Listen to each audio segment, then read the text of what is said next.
And a very, very warm welcome along, everybody. Let's get that weird menu off screen. How is everyone doing today? Happy Wednesday. We're back at our regular time for the first time in goodness knows how long. We are going to be running Aggron today. This is, of course, one of the big rock steel types from Generation 3.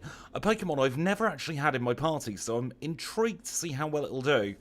Now, like I've mentioned at the very top of the chat message on YouTube, we've gone for Hidden Power Rock. We don't get a single bloomin' rock move via level up, and I don't particularly fancy relying on rollout. So, Hidden Power Rock is our type. We'll be taking a little bit of a hit to our attacking DVs, unfortunately, because we are going for a physical Hidden Power type. Now, before we get into the run, let's take a look at our stats. We are level 5 with 23 HP, holding a berry with Headbutt, Mud Slap, Harden and Tackle. Having Headbutt early is nice. 17 in attack, 24 in defense, goodness me. 12 in the specials and 11 in speed. So this one is very much stacked towards being a physically defensive Pokemon. And my gut instinct, you know, is that not having the ground type will hold us back. I think if we were still ground, a little bit like Steelix, would be in a much better position. We'll have to see how we get on, though. And without any further ado, we'll get the challenge going. A lot of people like Aggron. I'm very excited to see how it fares up in a challenge setting. I also think the sprite work came out really well for this line. Obviously, we're only playing at the end of the line at the moment, but the entire line's sprite work, I think, is some of the best we've seen, honestly. I think it really fits in with the Generation 2 vibes. We even managed to get the derpy face of Aggron in the back sprite here, so we'll be looking at that for the next goodness knows how many battles. I am going to get a few berries en route, mostly because I'm not sure how this one's going to play. And welcome in, by the way, to everybody. Gemma Barnes, Jason Thompson, Adrian, Chad Northern, and Food Tubes over on Twitch. I hope you're all having a wonderful day. Now, the good thing about being the Steel type is we don't have to worry about getting poisoned. So we don't need to worry about picking up any of our poison cure berries or the antidote. We'll just get the hidden potion in the bushes here. And then we'll go and get our double berries. Now, we do have the type disadvantage to Falconer, unfortunately, because he has Mud Slap. And I've given the rival the Totodile line. We could have had the Cyndaquil line, but of course we're going to learn Rock and Ground type moves, so he would have something super effective against them. Whereas with the Totodile line, we don't have anything super effective against water. And even if Totodile's special attack is miserable, it's still able to hit us with super effective damage, and we're not able to counter that. And now we've done our little intro section, let's get ourselves on with the gym challenge. 16 more badges and then we can all go home.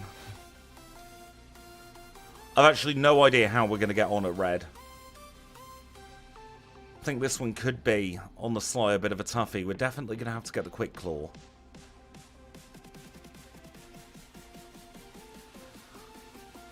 Oh, that kind of tech issue's always frustrating when things like your TV box disconnects. I reckon 127 is probably fair if we play it right.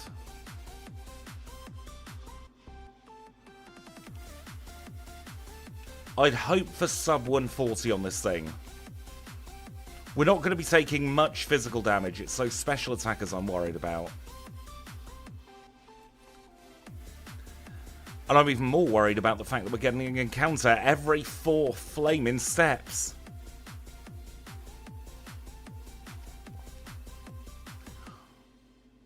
I don't know what's happened to our encounter rate recently.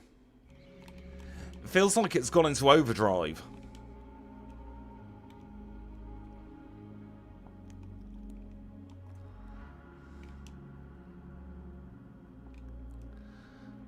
Let's make our way into the first gym. I don't think we'll have any issues with either of the gym trainers. It's going to be the gym leader that could be the problem. because Mudslap will cause us to miss a lot. And we know what happens when we miss a lot.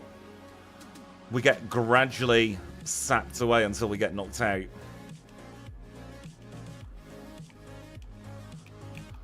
Let's take him on. This is Falconer, first gym leader together. Flying type specialist leads with Pidgey. There's our first Mudslap and our first miss. We'll grow to level 9. And the Mudslapping just continues. This is going to be all about the RNG. If we can flinch the Pidgey, that would be a really good start.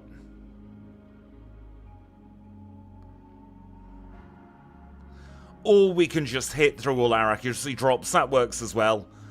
435 for the Zephyr badge.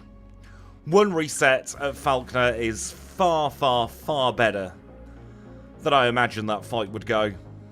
Let's get out of here. I'm sure Falconer's annoyed. We'll grab the egg. We'll then yeet the egg. And we'll make our way into Union Cave. One reset. Not bad. Not bad at all.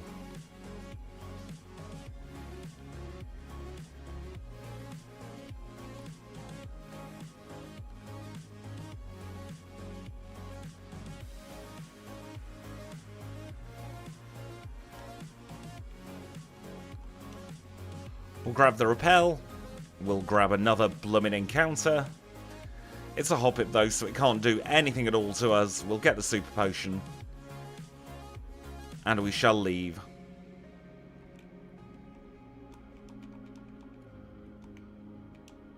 We're also going to reset the day to the correct day because it was incorrect. Good morning, Deadpool. I was expecting 3 to 5 resets. I knew that we outsped the Pidgey, so we could get one semi-free hit off on the Pidgeotto. But the luck was there for us. I'm very happy about that. Now, we don't currently have a Steel-type move, so we don't particularly want to be facing any Rock types. We will, however, take on Mr. Coughing Man. And even though we have Mudslap, Headbutt's going to do more damage.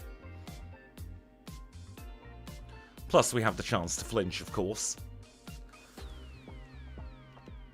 Now, today, we absolutely want to be avoiding Hiker Anthony at all costs. We are 4 times weak.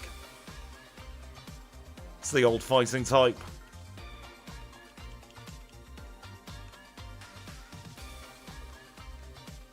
So we definitely do not want to be facing him in the slightest. We don't learn Swift, so we're not going to pick up any escape ropes here. Instead, we'll get 8 of you, and we'll get 3 of you. We'll do our PP heal here in Azalea. We'll have a little chat with Kurt. And then we'll catch our Ilex Forest HM friends. So we do, of course, have Psyduck, helping us out with Surf Strength, Whirlpool, and Waterfall. And then we shall also have Paris. Paris will be helping us out with Cut and a Rock Smash today. I'm very, very scared of Chuck's Dynamic Punch. I'm also incredibly scared of Bruno in the Elite Four. Exactly, Food Tubes. We've got to take the luck where it does present itself. I wonder if they were ranges. We are in the slow experience group, so it's going to take quite some time to level up. Good morning, D1. I hope you're doing well. Thank you for the compliments on the sprites. I'm proud of this one. If I remember at the end of stream, I will show off Aggron and Lairon sprites as well.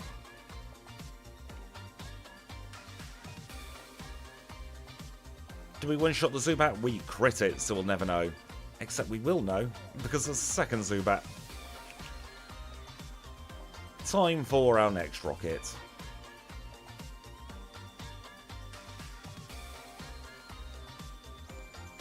And there ain't much she can do. Get rid of tackle. No need to have tackle on the learn set. We have stab now. Yep, this backport contains the entire line. All the backports will always contain the full evolutionary line. I'm just playing with the end of the line at the moment, because that's where I'm having the most fun. Now, Metal Claw is only 95% accurate, so we are in a razor leaf kind of territory with this one.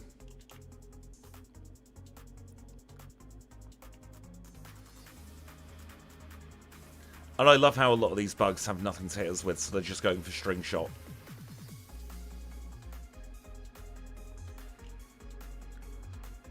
Get rid of the Weedle. Get rid of the Kakuna. And it's 2-shot on the Beedrill, or a critical hit. We shall take the critical hits as and when we get them.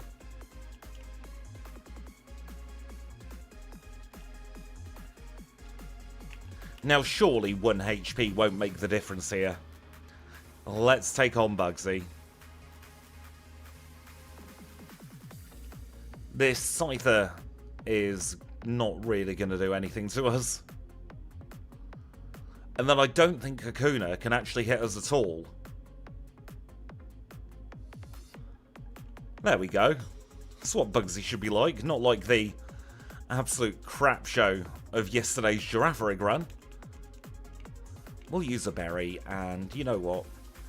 We'll hold a berry as well as we go in to Rival 2.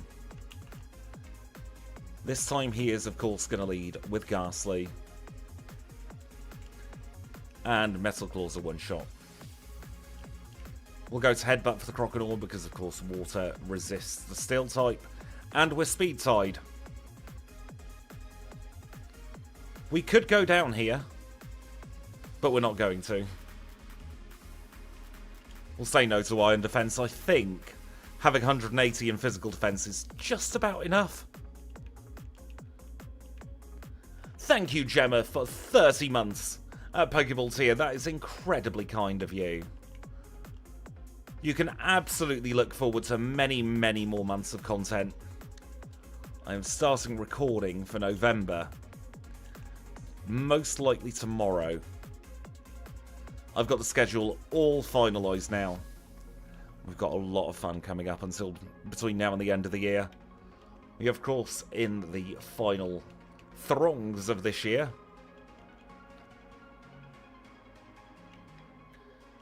And the schedule is looking incredibly exciting. Now, even though we have Headbutt on the learn set, we are going to go and grab the extra Headbutt TM, because that will make it renewable in Goldenrod. And you never know, we might forget it for a battle and want it back.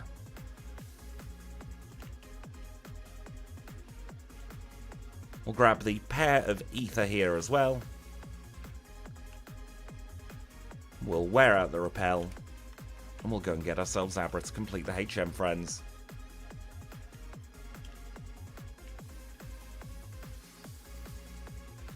And with that, we've got the HM Friends sorted for another run. Let's beat up some Hoppip. Welcome in, Urban Huntsman. Hope you're having a fantastic Wednesday.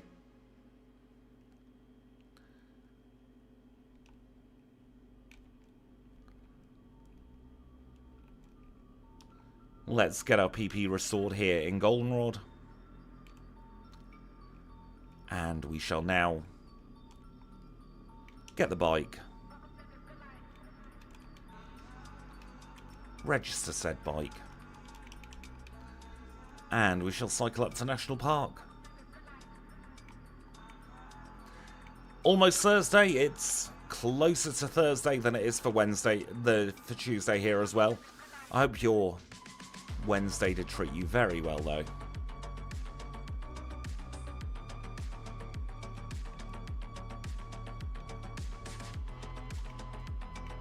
"45 minutes to go." Well, I hope you don't have too late a night and you're getting plenty of rest.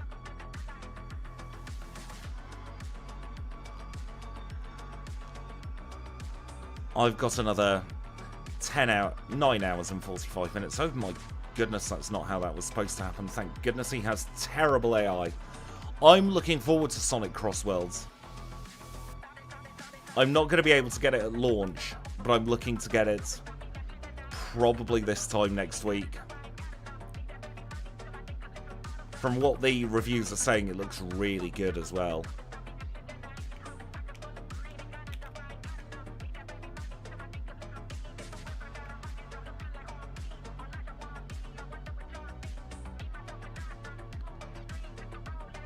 We are at the mercy of accuracy drops yet again. I'm glad you've sorted out your box, Gemma.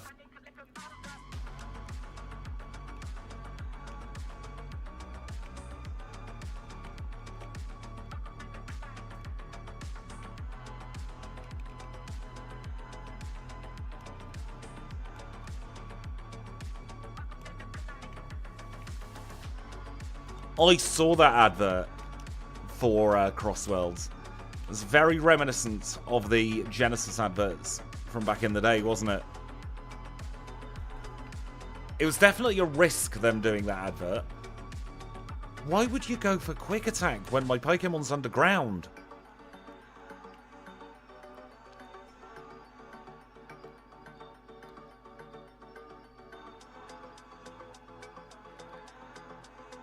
Still wanted the experience from these, but I wanted to use Dig, so we didn't risk getting knocked out. Where's that Quick Claw? We'll give it to Ron. You know what, we'll do another quick PP heal. It would have been nice to have extra in the Spadef department, that is for absolute sure. Our Spadef really is our Achilles heel. We are lucky that most of Johto are physical attacking gym leaders. The only two special are Ice and Claire. Ice, Price and Claire.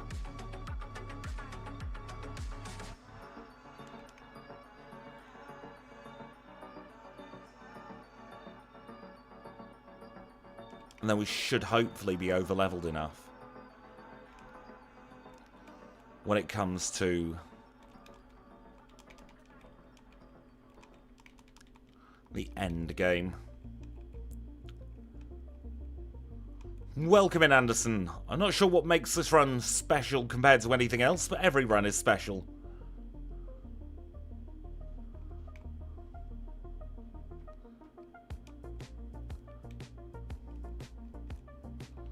Now, I can imagine there being some attract shenanigans here at Whitney, so we'll see how we get on.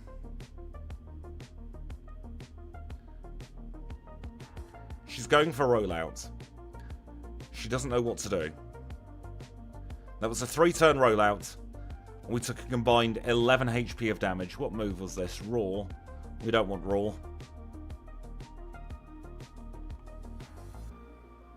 Pretty good stuff so far. 1602 for the plain badge. I do feel like Crossworlds DLC is ostensibly, what big franchises can we get on board before Nintendo gets on board? Let's go for them.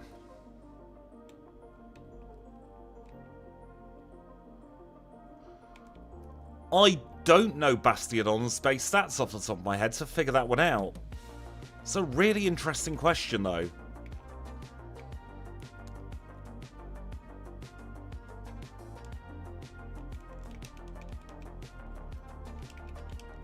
I would give it to Aggron potentially just provisionally, because our learn set isn't dire and we had a very good start.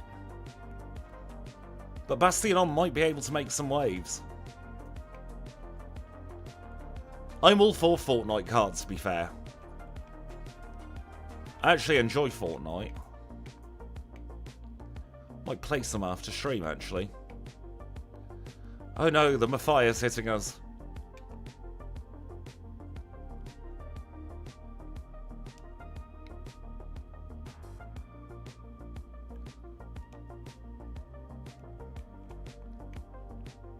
Trying to play these in a relatively sensible order.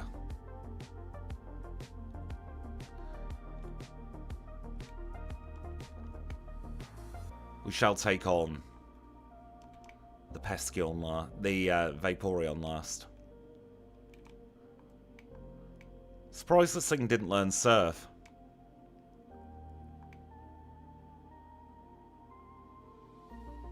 There we go.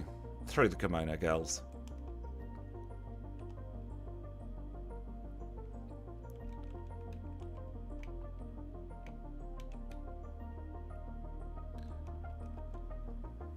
A lot of Pokemon learn Mud Slap. It's a TM in this generation.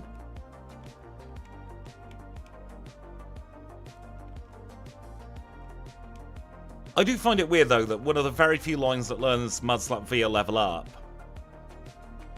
doesn't have it as stab. And I don't think we used Mud Slap once before getting rid of it for Dig.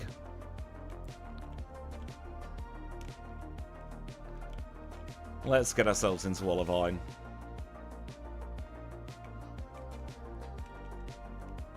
And we want to buy some super smelly repels.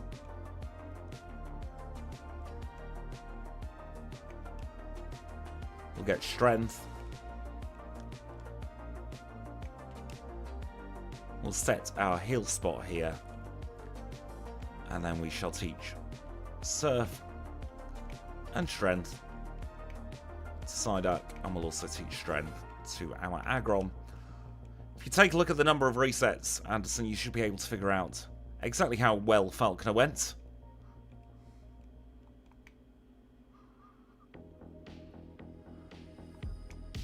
That combined with the fact that I'm not bitching about how Falconer went at this point in the run should say it all.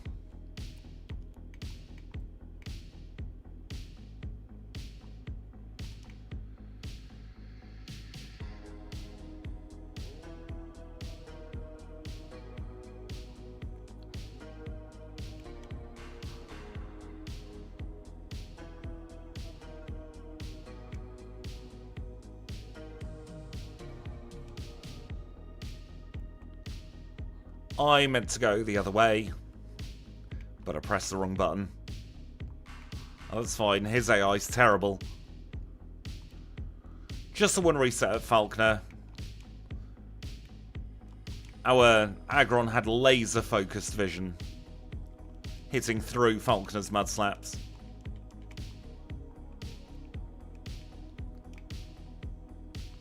Thank you, Bug Shop, for stopping you right in front of the Pokemon Center. Can't get that kind of alignment even if I try. Nope, that's grass.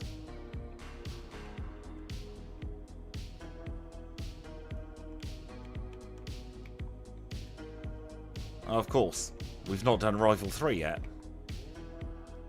Thank you for the compliments on the back sprite. This was a fun little line to sprite up in the end. I did Aggron many, many moons ago, and then didn't bother to do the rest of the line because it was a little bit too tricky. Oh, we don't outspeed the Haunter, so we've been cursed. Might end up taking a reset here. Yep.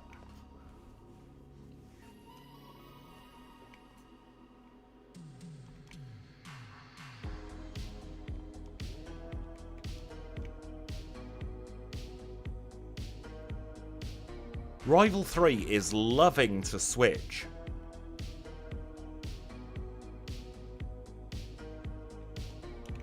Take down, no thank you.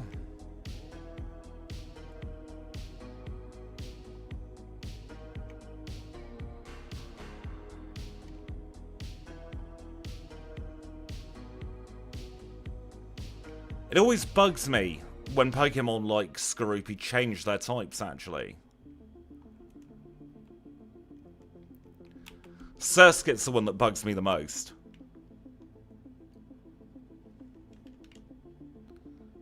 Bugwater is a type that should have been fully evolved a very long time ago.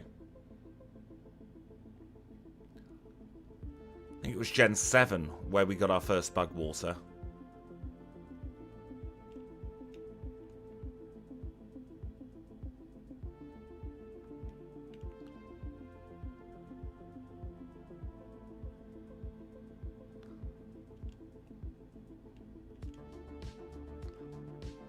very much playing around low HP at the moment. We will heal for Morty.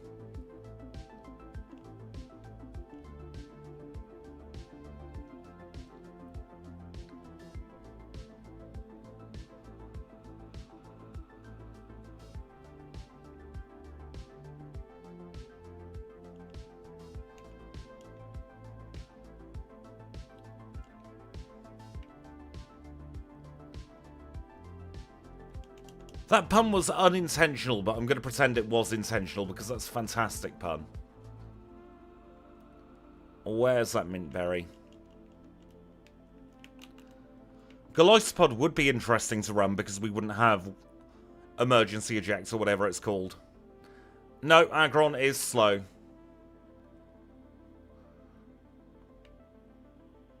Aggron is very, very slow for its experienced group.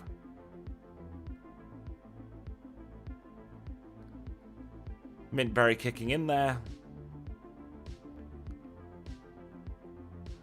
And we destroy Morty, really. Fog badge.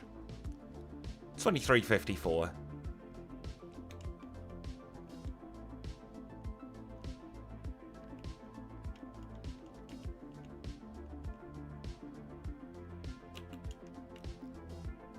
Probably shouldn't be risking this battle. But my idea is to just go underground. Because I don't think either of these have a ground type move.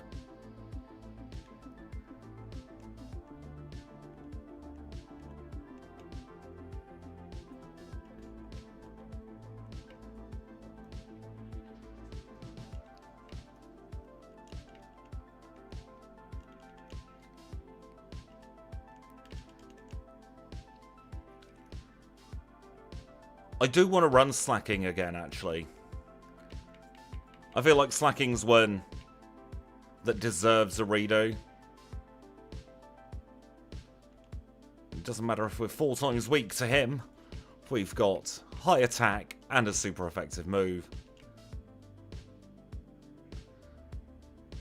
Wasn't expecting a crit there, I've got to be honest. We might actually need to buy some more healing items.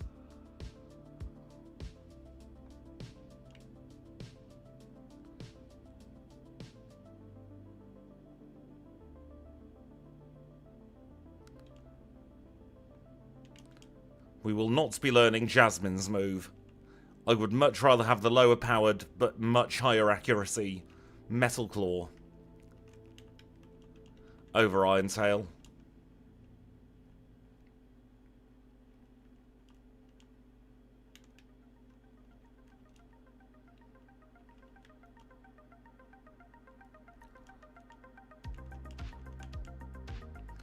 Grab the rare candy here. We will also pick up Hidden Power Rock. Was that a blue Gyarados? I wasn't paying attention.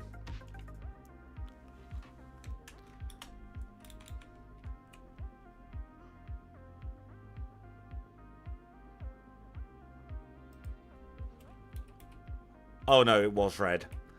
Blue Gyarados is coded in as a 1 in 8, 192 chance. Which is why I got a little bit fooled there.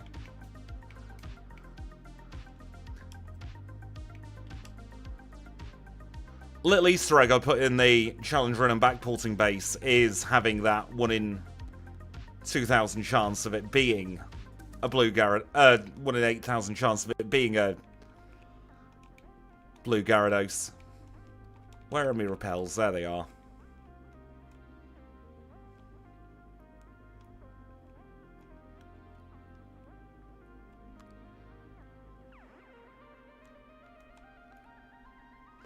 Now, are we going to be doing Chuck next? Absolutely not.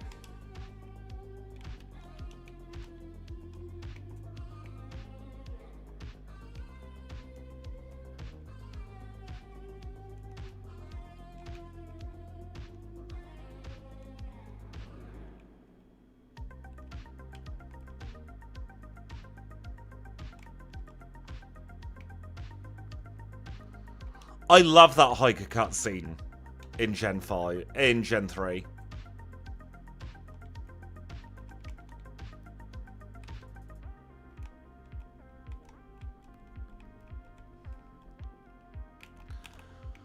This is Jasmine. She's a still type specialist much like us, and she leads with Magnemite.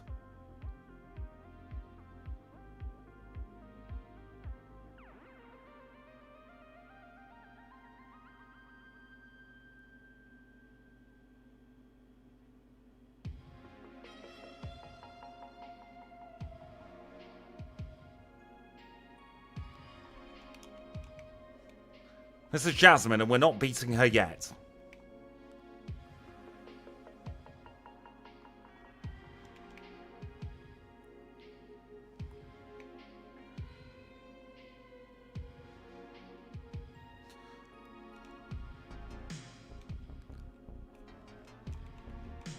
We are, at the moment, stuck between a little bit of a rock and a hard place with our gym badges. Welcome in, Malasalis. I hope you're doing very well today.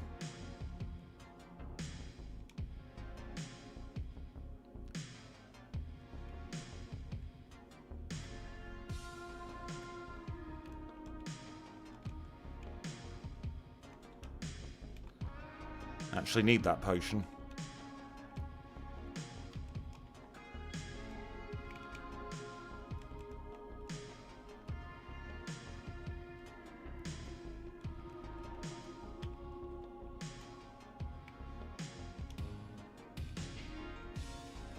Thank you for the lurk, Urban Huntsman. Get a wonderful rest. I'm sure we'll catch up soon.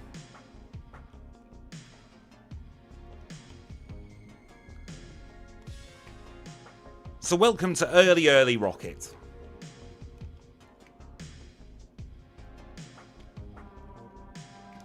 This is what we do when we don't really have any other choice. It's about a minute time loss. But we would be spending well over a minute banging our heads against a brick wall that is either the Jasmine fight or the Chuck fight. So we are going to take the easy way out. And we're going to battle all these underleveled trainers first. And we'll probably beat up Price and take his lunch money.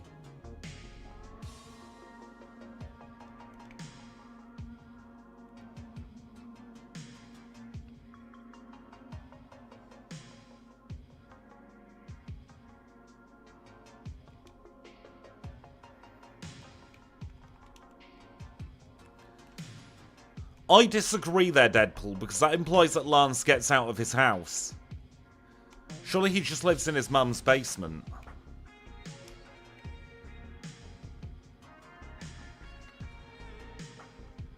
These are all very low-leveled Pokemon, so I feel comfortable taking them on.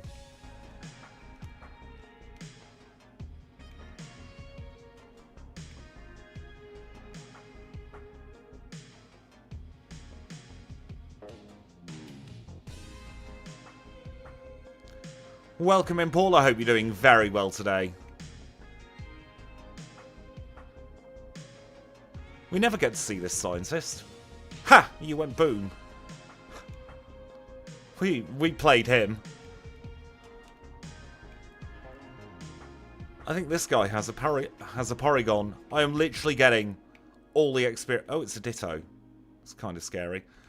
I'm getting as much experience as possible in this rocket section. Especially with Pokemon like Coughing. That gives us very good physical defense, which is what we need when we've got a quad weakness to Chuck. I don't even know what this guy has. Starts off with a rat. And then he has another rat. Do you have a third rat, or do you have a bat? 2 rats and a bat. Shame you didn't have a cat.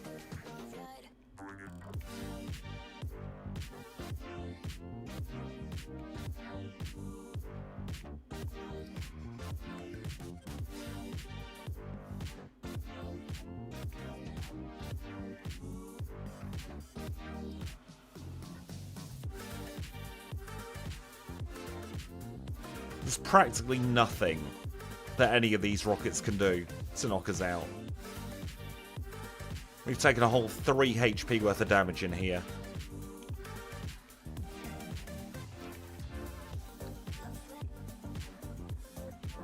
Oh, Team Rocket would be all over the bipedal cat if it was in Gen 2.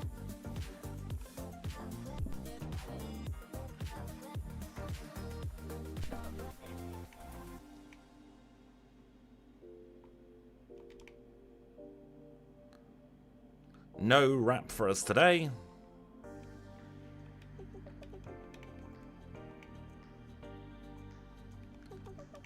Although that Gloom wants a little bit of a drink of us.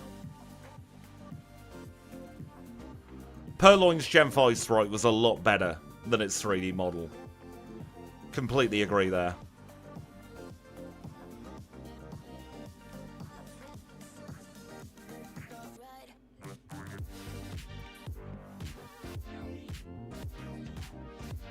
Oh no, our defense harshly fell, and we still have boatloads of it.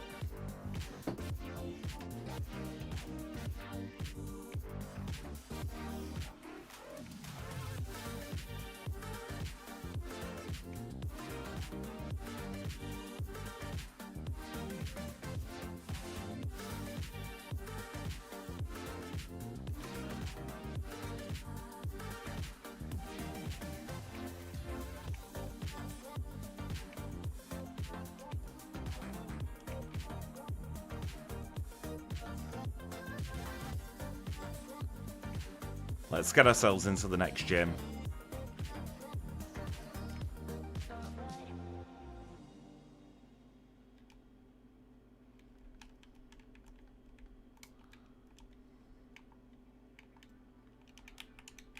This is Price. He is leader number 5 today, getting a very early outing, and he leads with Seal.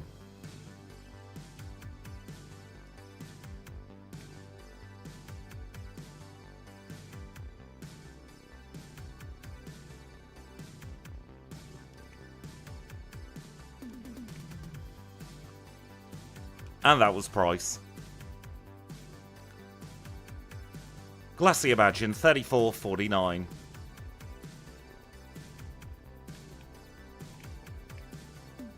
Now we've been sensible and we've set our TP spot back to Olivine here. But we are now going to risk Price's gym. I think Price might be slightly more reliable than Jazz.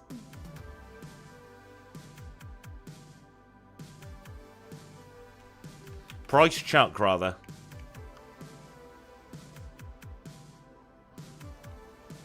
If I were to backport Deoxys, I would do all the forms. Ouch, that jump kick hurt.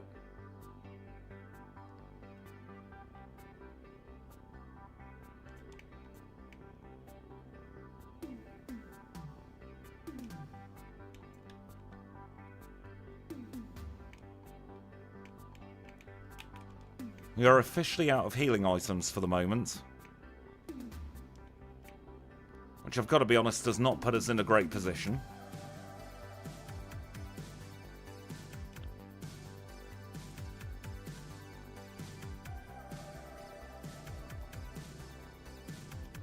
However, we can buy some super potions here.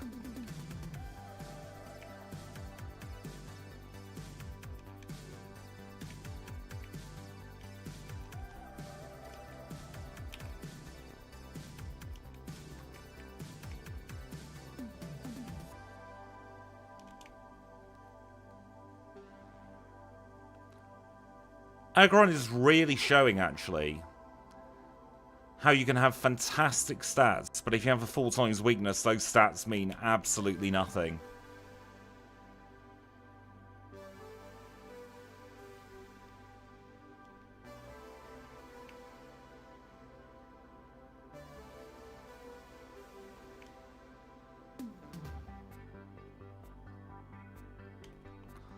He crit.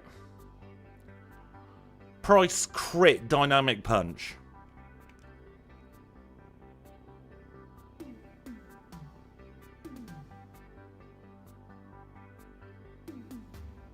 And again. I think that's a 1 in 32 times by a 1 in 32. For 2 dynamic punches to crit back to back. Because it's 1 in 16 for a flinch, isn't it? 1 in 16 for a crit. and a 1 in 2 for dynamic punch landing. So 16 times 2 is 32.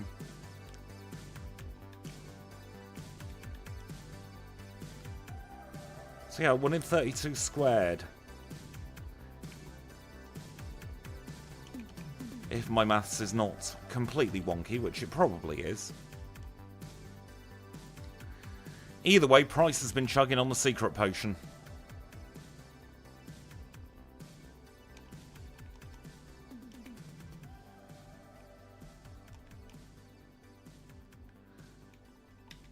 Presumably stole some off Jazz. Or just got it direct from the supplier, actually. Seeing as the supplier's on his little haven island.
There's a fully legit Abra.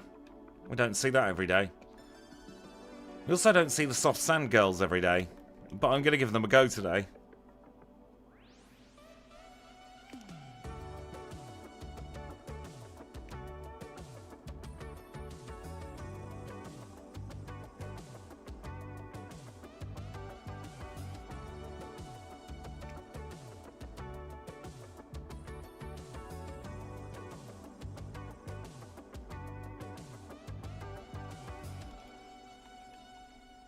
Our complete lack of a speed stat really is hurting us as well at the moment.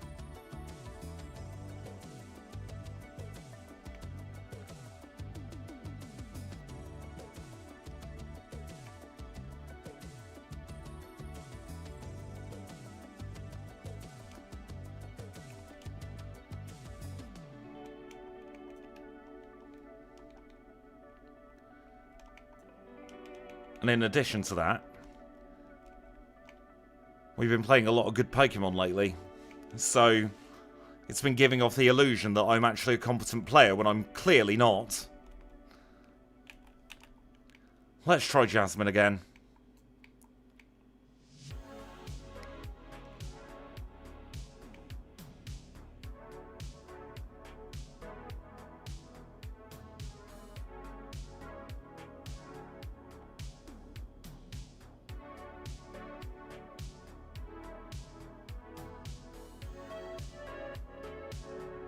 There we go. 7 badges acquired.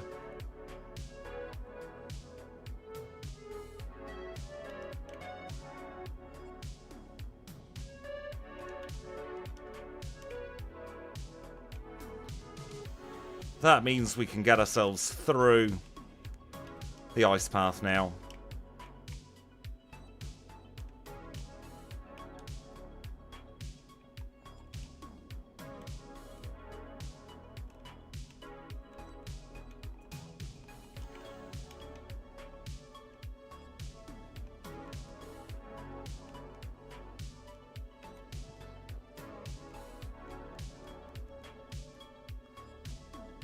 I don't know what has happened with me and puzzles lately. But I've just completely blanked on how to do this one. It's like that, isn't it? It was the same yesterday in the cave, though. Just been drawing a lot of mental blanks.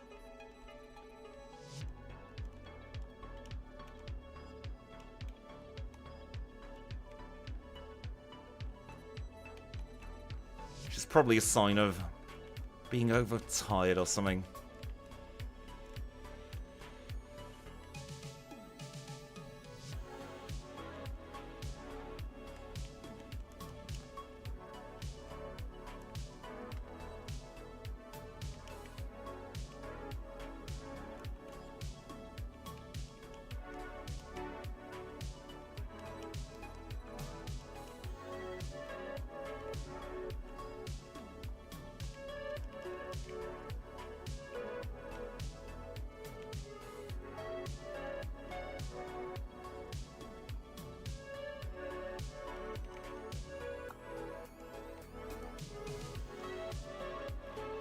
No, we want the move deleter. We'll forget strength.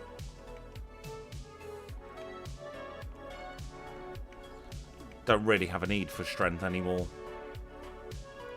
seeing as return is more powerful with higher PP.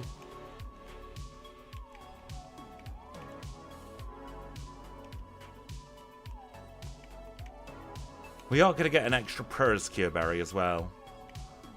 But we do have 7 badges. We're going to do a heal. We're going to sell some more stuff, get a couple more vitamins. In fact, we've got a couple in our bag, haven't we? Then I will take a very quick break.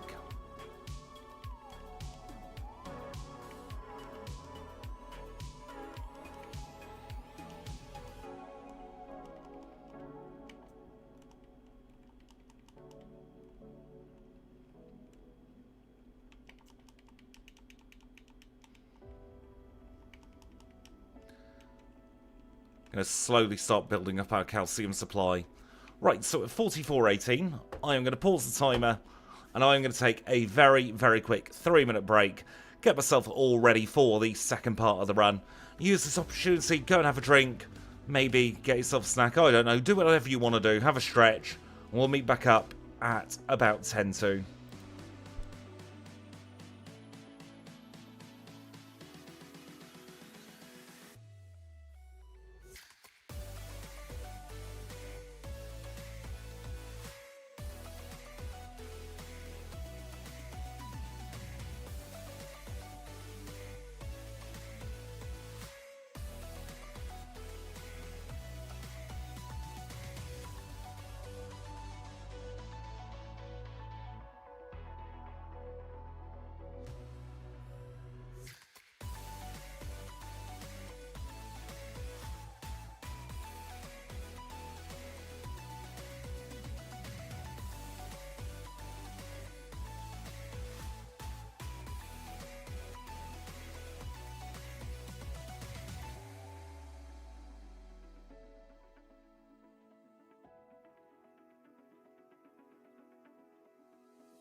And we are back. Thank you so much for your patience there. We shall be going to the rest of the challenge in just a very quick second. Just wanted to get something else sorted and I slightly overran. Anyway, should we see how the rest of this challenge goes? Let's unpause the timer at 44:19 and we shall continue by doing Radio Tower.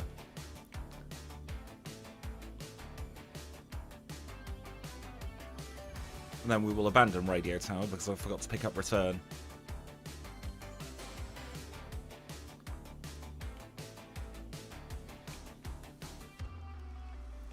Had a little look at Deoxys over the break as well, and I reckon Speed Form Deoxys would probably have a very good chance of doing very well in a Gen 2 challenge. More so maybe than Attack Form, because she's got the same defenses as a Smoochum in Attack Form. And that's not something you can say positively about any Pokemon.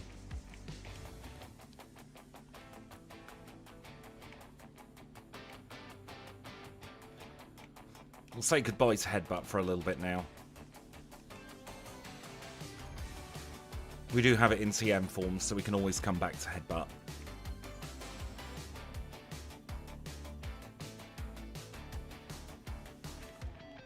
But we need Dig for the Magnemite lines that we will be seeing throughout the course of this one.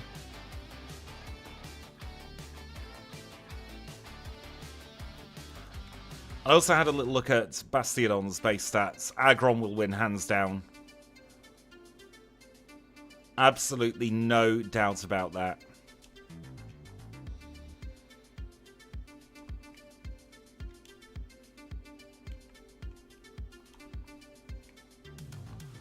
I do wonder, you know, with this run, how much different it would be. I misclicked there. Meant to go for Dig. How much different it would be if we learnt Surf.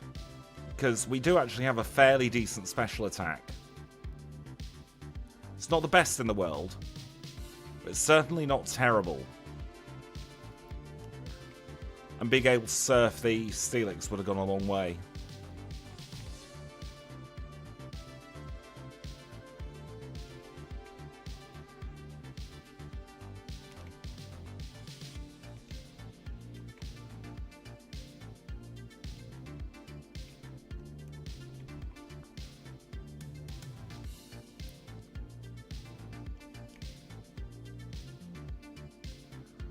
Tri-attack is scary when it goes for you. It's brilliant when you get to use it.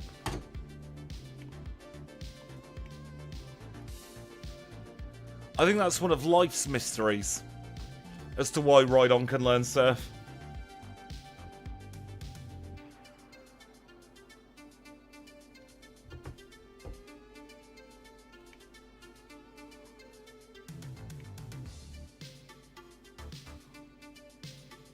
Nice crit there on the Wheezing.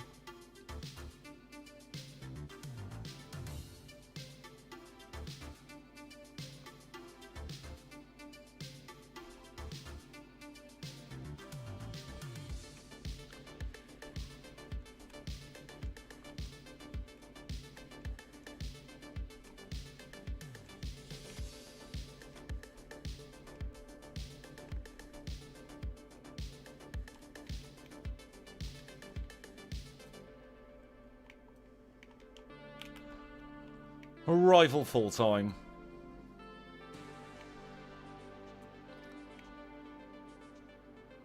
One shot on the Golbat. For Alligator comes out to play. I will two-shot it. Got Dig for the Magnemite.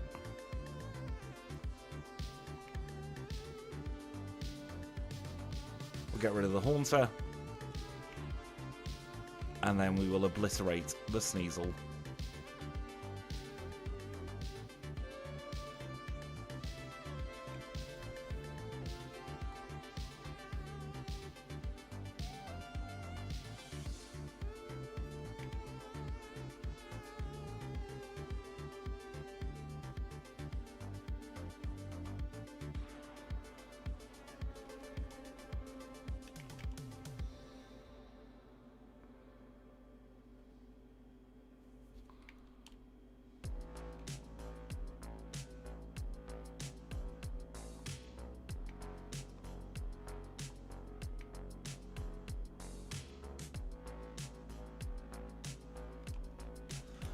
That's a very interesting theory, actually. I'm just going to have to pause the timer because my Adobe Creative Cloud is whinging at me and it's slowing down the run.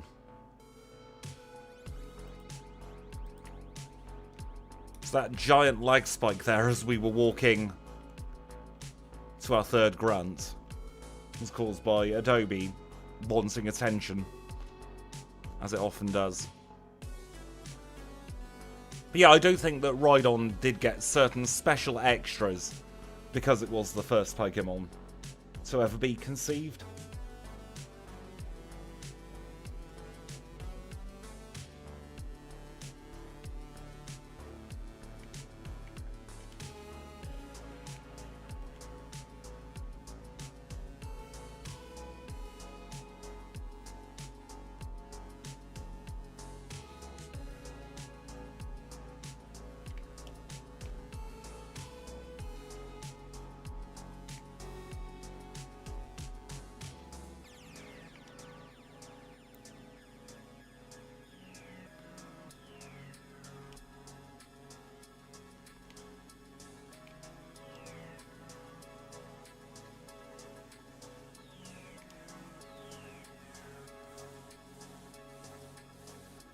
I don't know why, but the Radio Tower section is feeling exceptionally long today. Fortunately, we're nearly all the way through.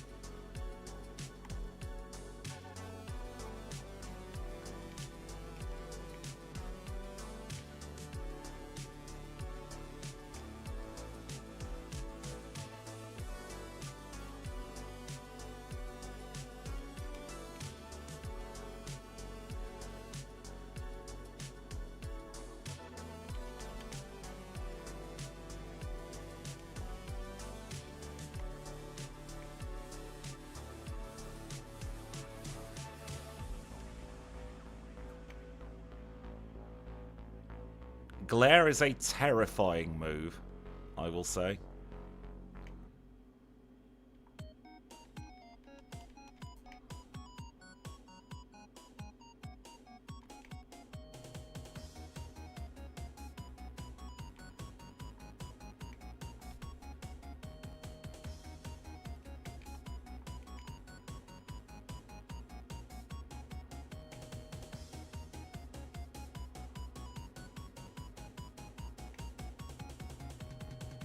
We are absolutely feeling the effects of the slow level up group as well.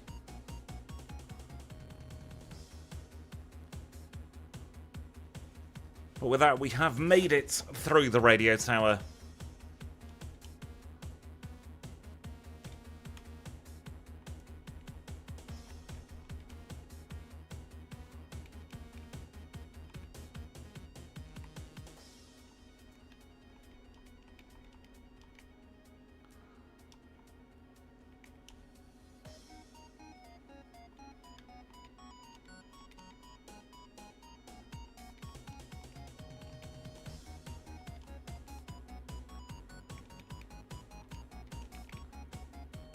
And we shall enter into Claire's gym. Again, this might be a toughie of a gym, you know.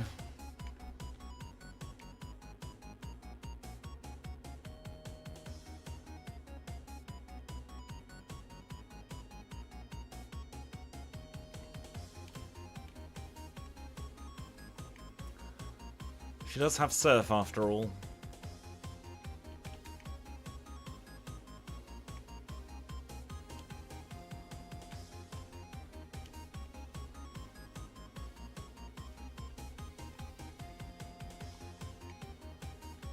We shall have to see what happens.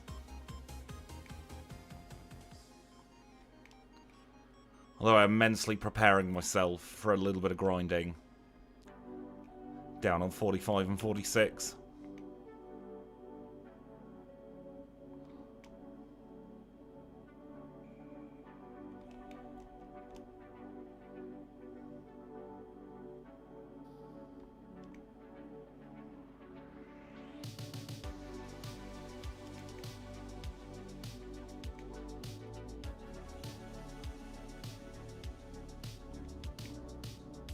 We go for return there. Not that silly hidden power nonsense.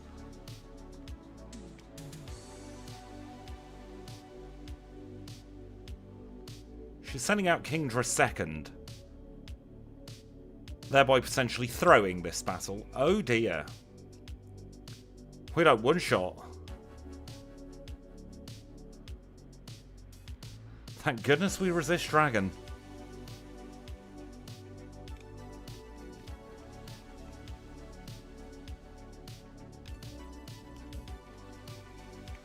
We have somehow scraped by with sub-hour Claire.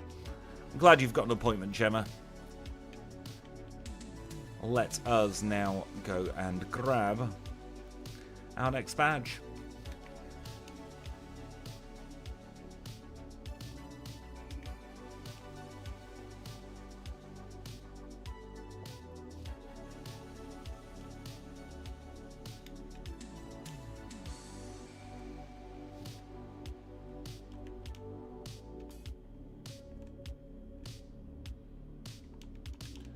Have we not taught Whirlpool and Waterfall?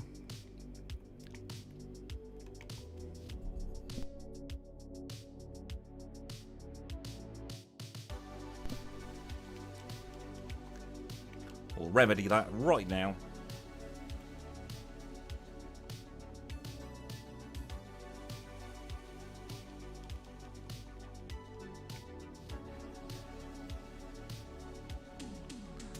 And we will get our final Jotonian badge in 5604.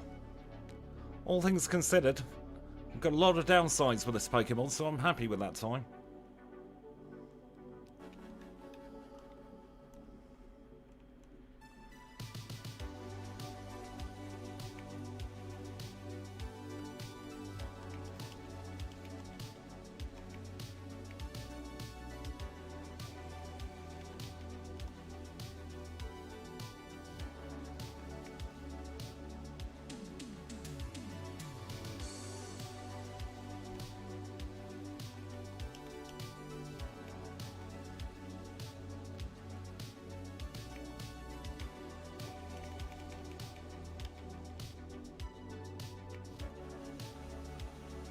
Didn't mean to go to Azalea, I meant to go to Olivine.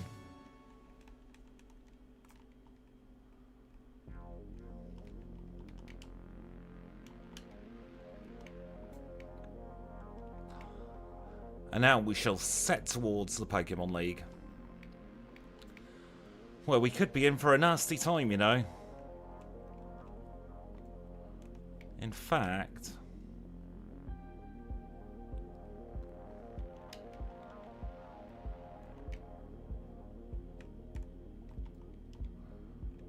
I think it's Thursday we are looking for. And if I know my route numbers, we'll get the Hardstone.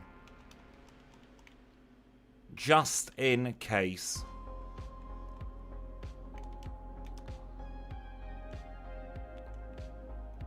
That Hardstone could come in clutch for Lance's Dragonite.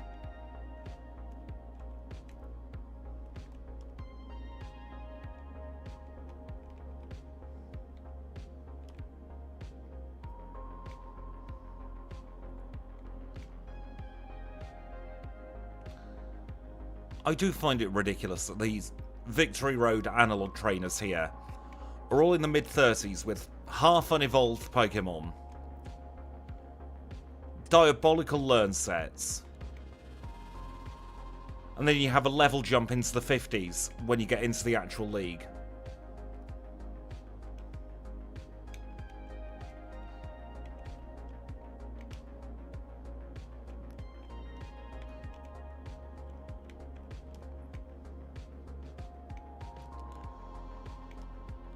Look at that, level 32.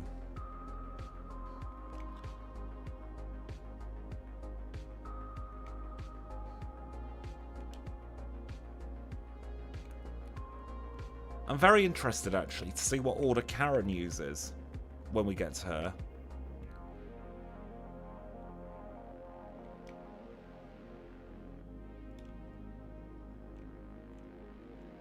whether she'll see the type advantage with her Houndoom early. Well, I suppose actually fire might be neutral.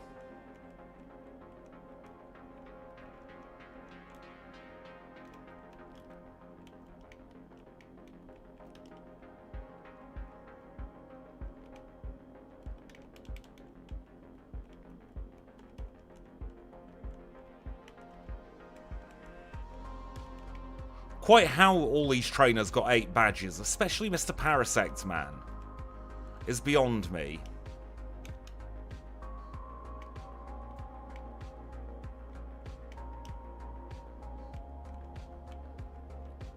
Right, so let's take on the Pokémon League. Well, let's take on Rival 5, pre-Pokémon League. Sneasel's fine.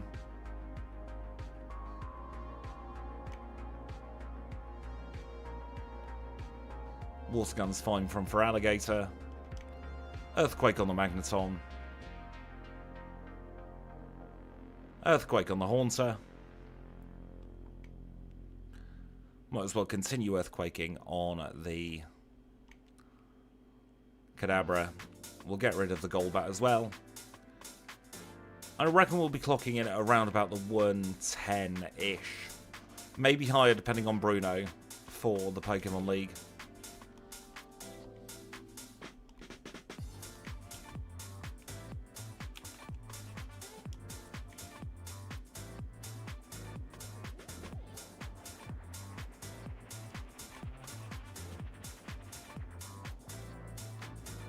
Being confused isn't great.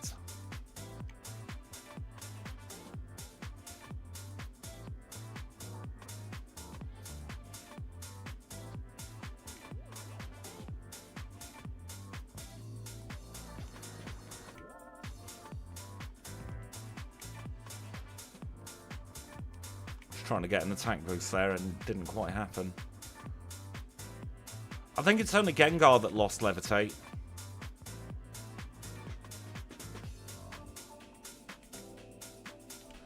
That Spadef drop from Jinx is what caused that loss.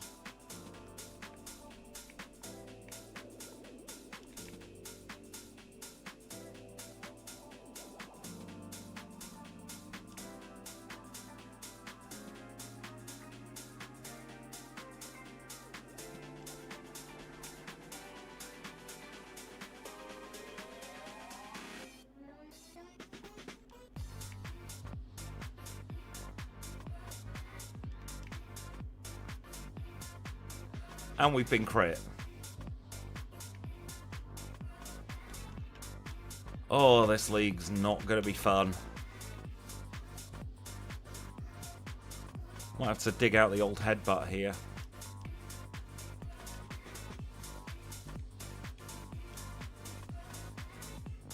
I reckon Metal Claw is expendable.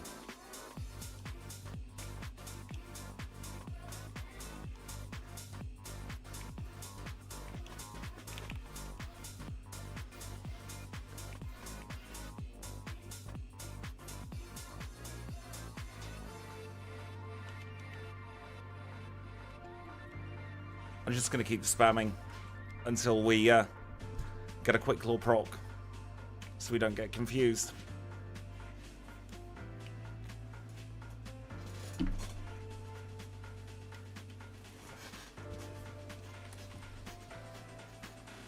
Which could take a while. Just under a 1 in 4 chance. Oh, and Hidden Power bloody moved.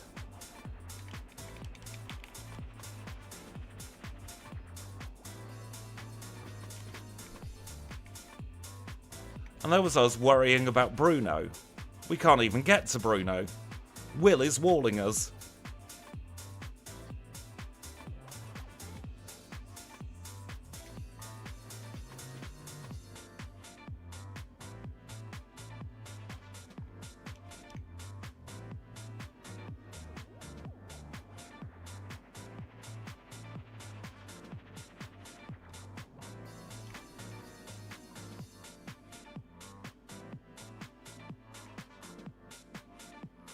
There we go.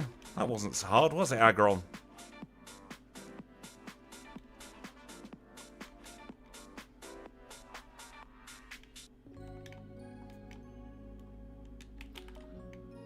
Koga's second. Poison type specialist. Leads with Ariados.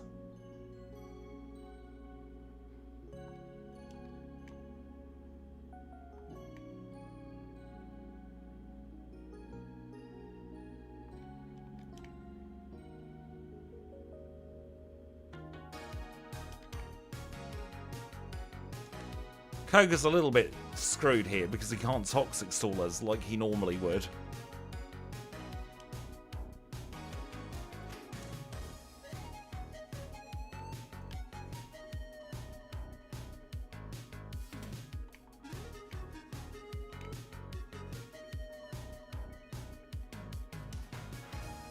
We will use all of our rare candies. We will full restore. And we will hope for the best.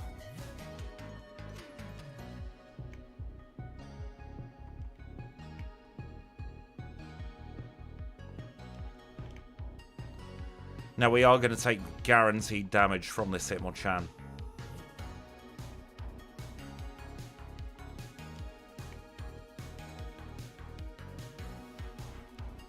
That wasn't even a crit. And we got KO'd.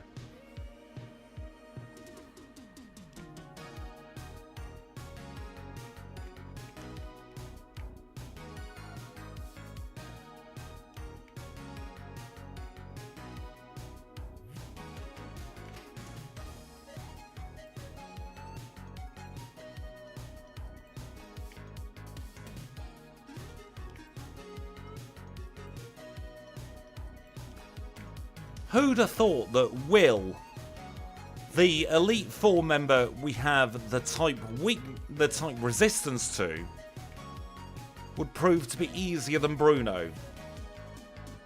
The Elite Four member we have the type weakness to. I genuinely could not have predicted that.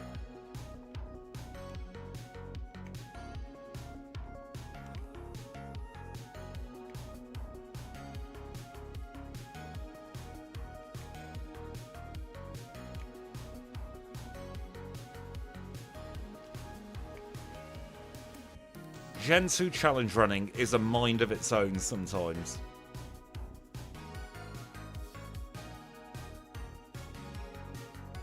It did need a specific flinch to win, or a cross-chop miss, but those chances are fairly high.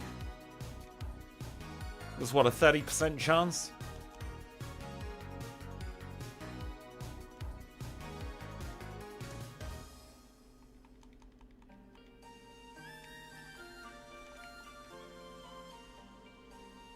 Where are those full restores? They're up top today.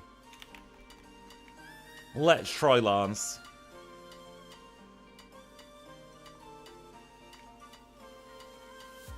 We one-shot the Gyarados, so that's a good start.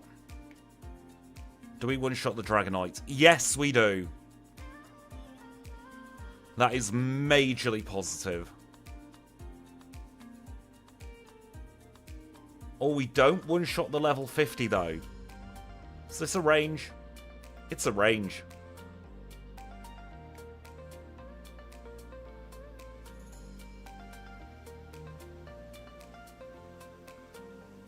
We outspeed that last Charizard and we are through Lance in 108.18.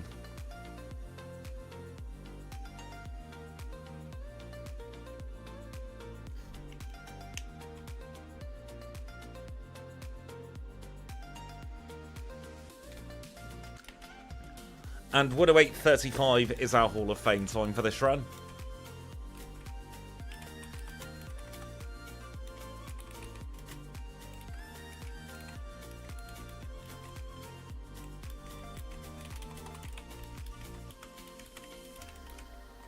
Let's get our midpoint leaderboard all sorted out and we'll take a look at it. 92nd place overall on the midpoint leaderboard. To be fair, there are some good Pokemon in the mix there. Yeah, overall, not the fastest run, but definitely not the worst. Not by an absolute long shot.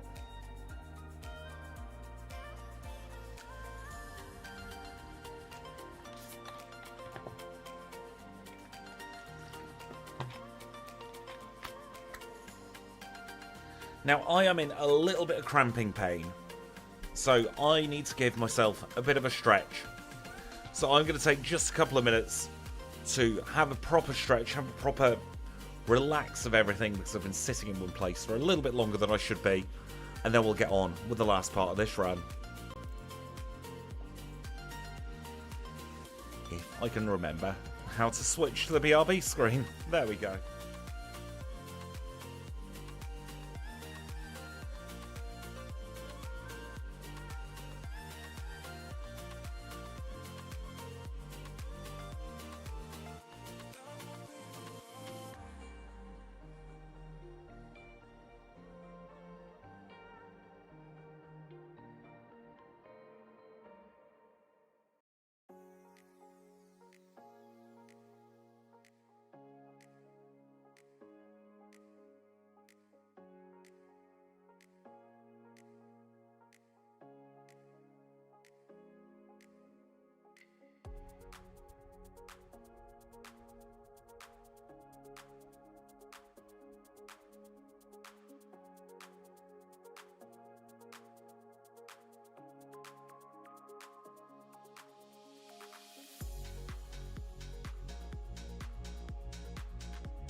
And we are back. Thank you so much for your patience there.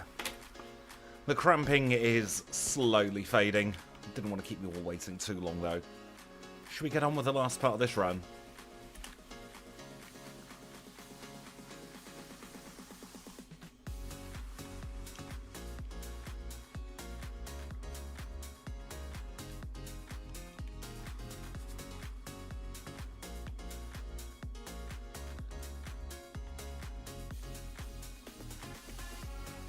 I'm so sorry, Arnie, for what's about to happen.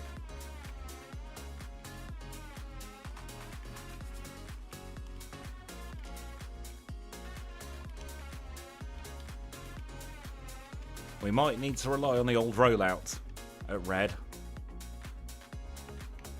So I'm picking it up just in case. Often poo-poo rollout.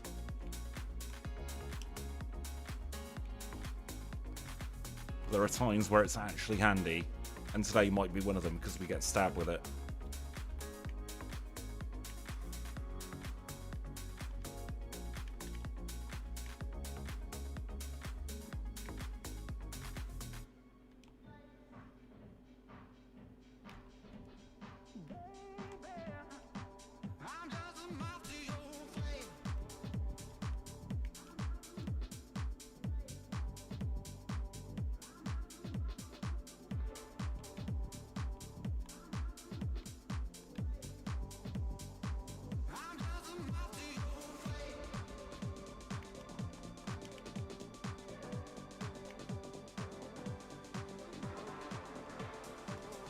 let's grab the rare candy from the chairman of the fan club.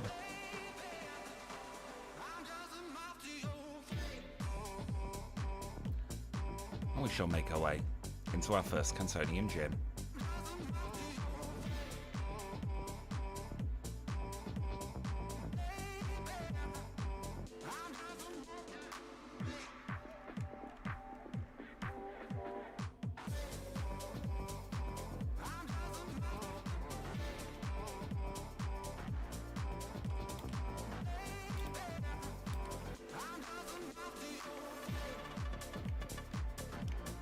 Earthquake on the Magneton.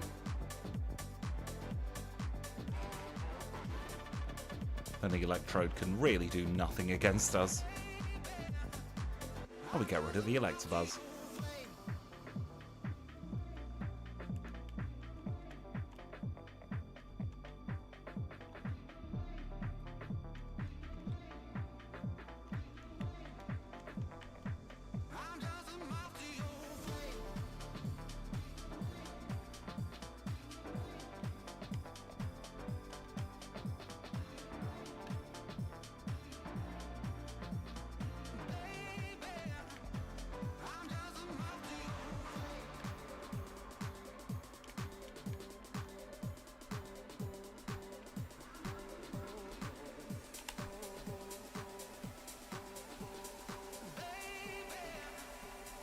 You don't sell coins to me. What's your purpose?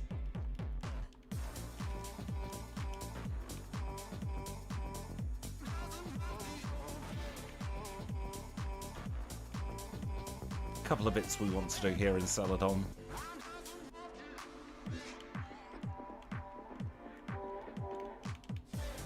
Which one's the TM floor? Is it you?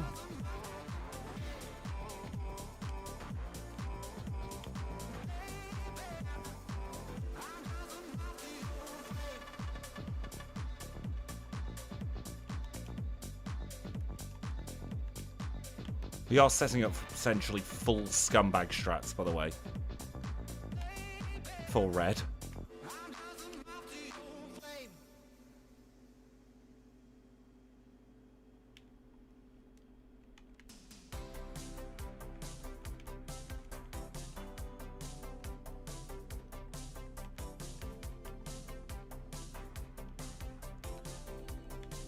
It will not be a pleasant red fight.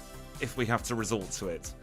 It will be a very perfunctory, we need to defeat red kind of red fight.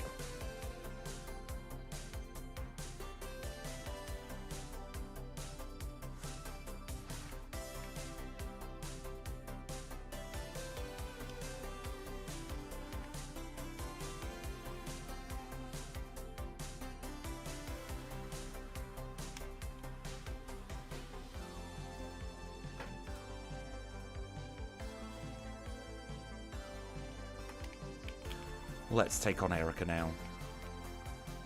She is our 10th gym leader together.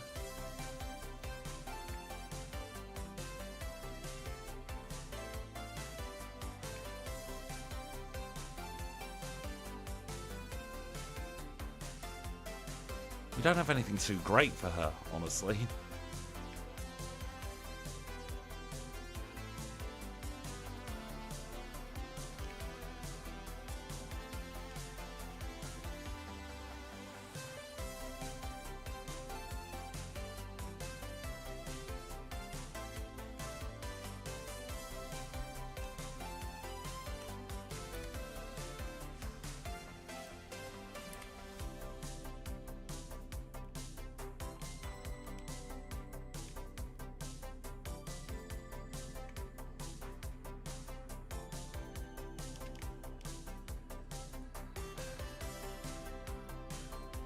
Birdkeeper Bob's gone down. Let's take on Janine.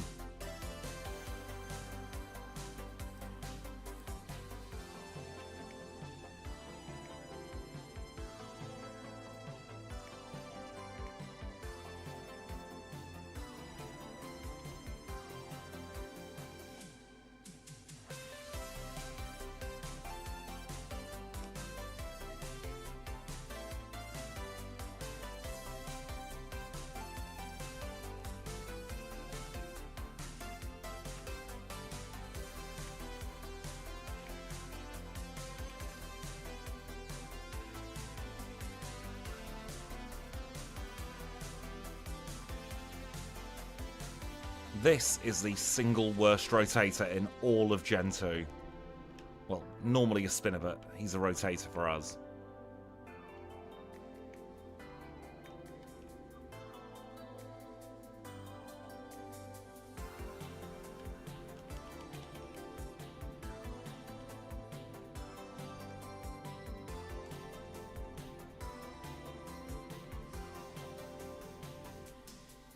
This room at the moment is causing me so much grief.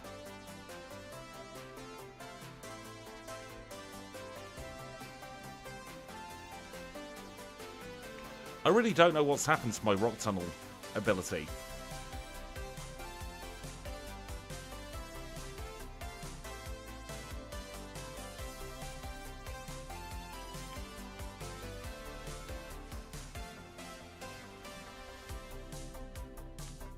But I just cannot do it anymore.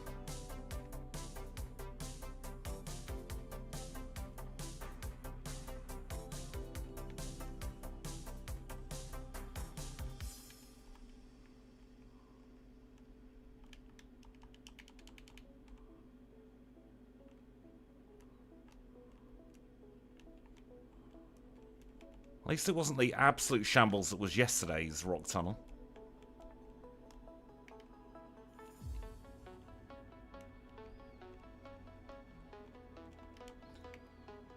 I'm wondering, you know, if it's because I'm watching on the other screen, which has a lower frame rate in my OBS preview. Well, that could just be excuses.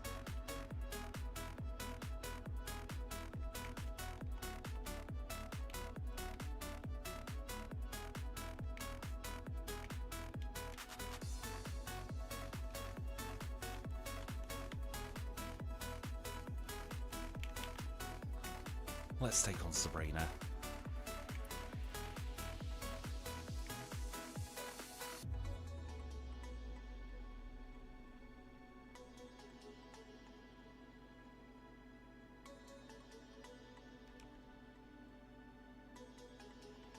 I do love the juxtaposition between Sabrina being an absolute powerhouse in Gen 1 to being one of the easier gym leaders in Gen 2.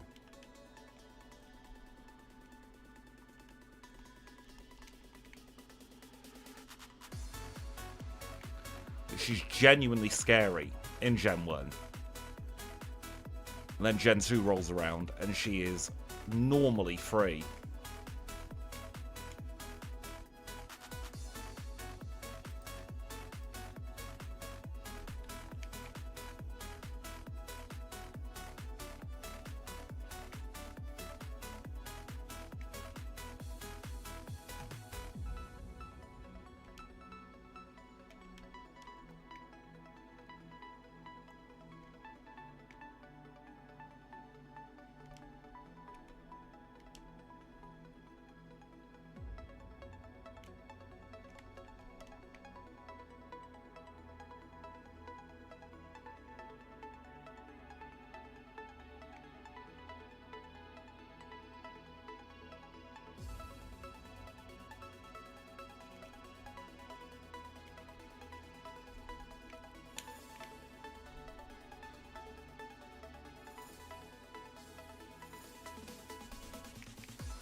And we are at the end of Nugget Bridge, thank goodness for that.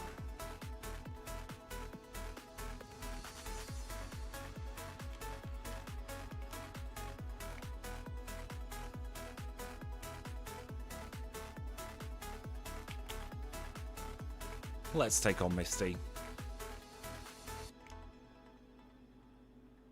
Water type specialist, so she does technically have the type advantage over us.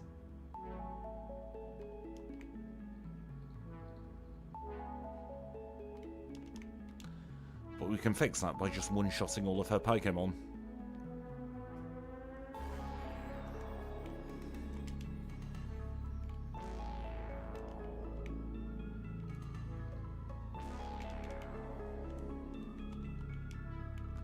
did get the machine part. Brilliant.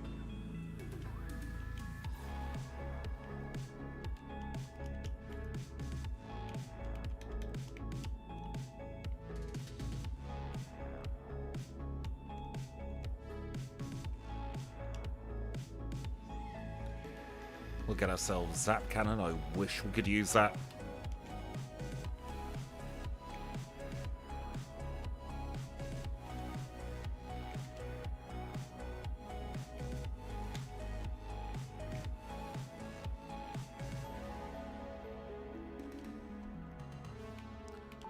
Did we not get the radio card?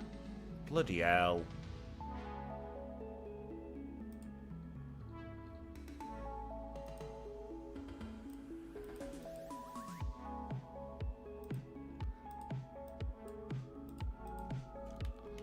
We've got the radio card.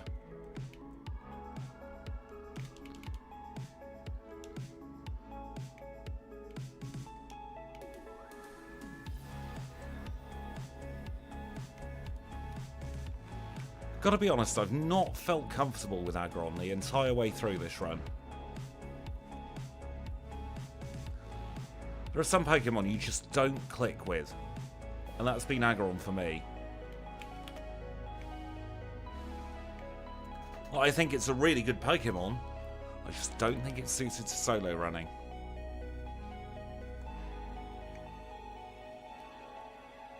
That could just be me. I'll plug this one up on the website this evening as well. So you can all do a far, far better run than I have with this Pokemon. I don't think I've done it justice, honestly.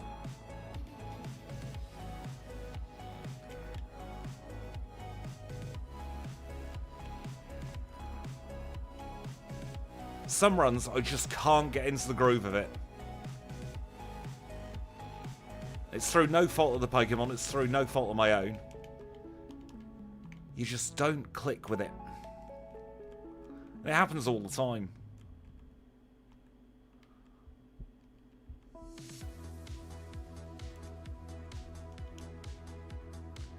But I reckon this is one for me to do as a prereq.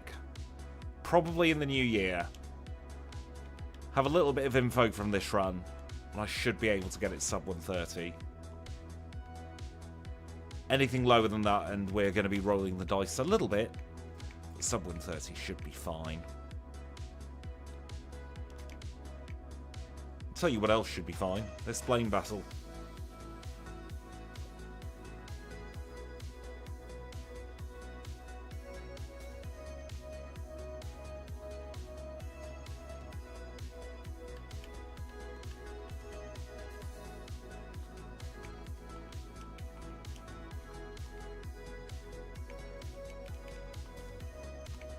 Let's get ourselves back to Vermilion. We've only got one gym leader left to go now.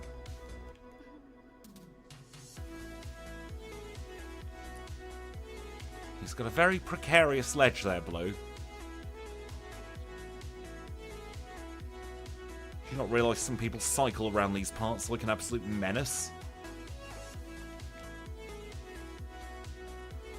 Enough with the crits, please, game.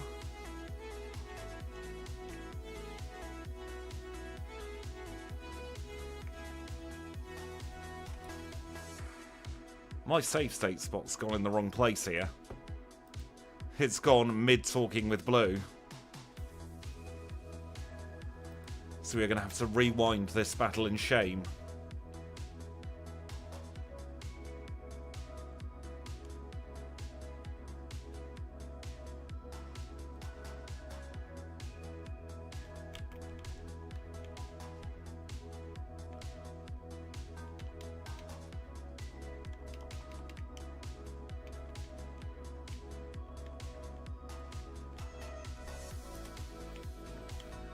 I'm going to take on this trainer and maybe the one below as well.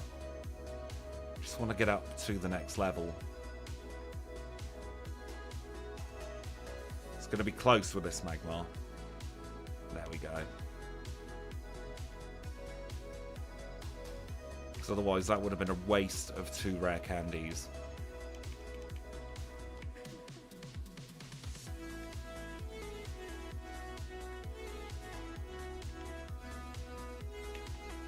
Rights Blue, we're back 3 levels higher. Do your worst. I dare you.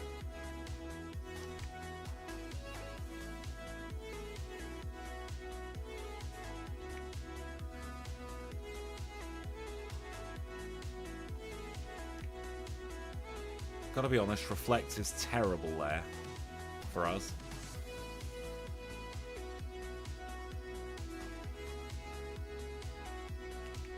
I'd actually rather he'd hit us with a Psychic.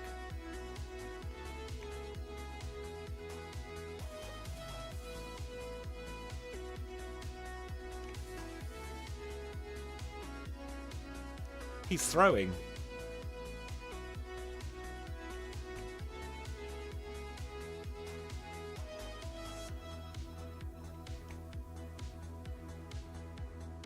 What on earth is Blue doing?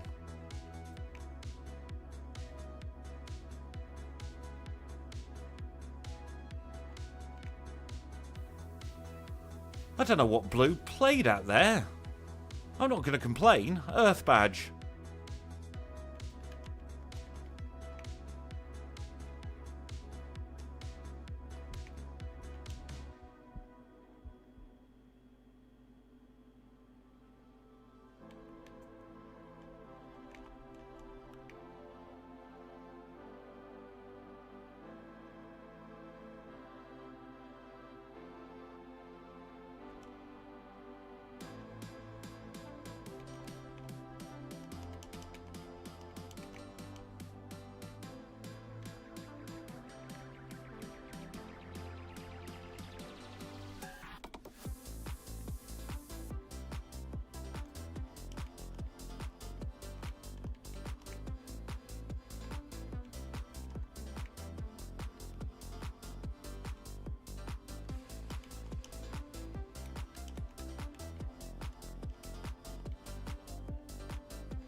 Where are the max repels? There they are.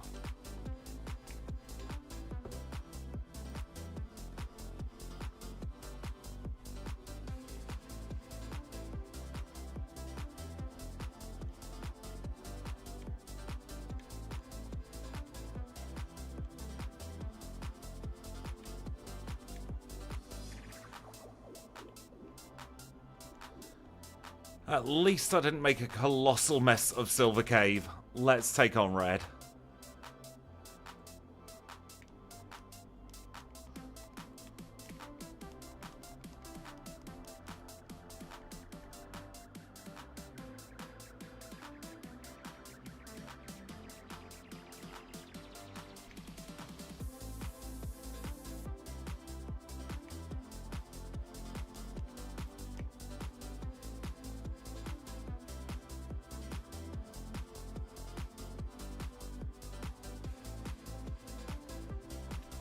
I don't know how that rat's managing to hit through that many double teams.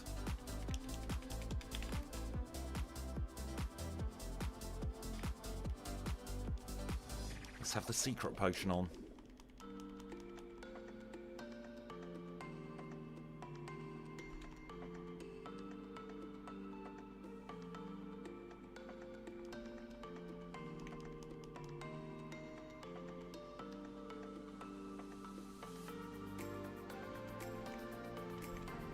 Bloody hell.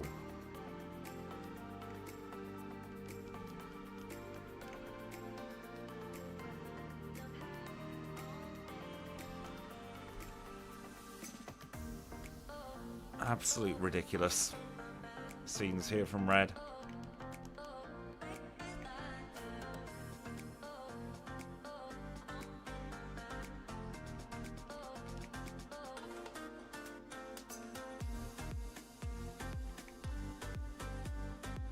when you're a slow physical attacker, especially when you're trying to do strats like this. You could be here a little while.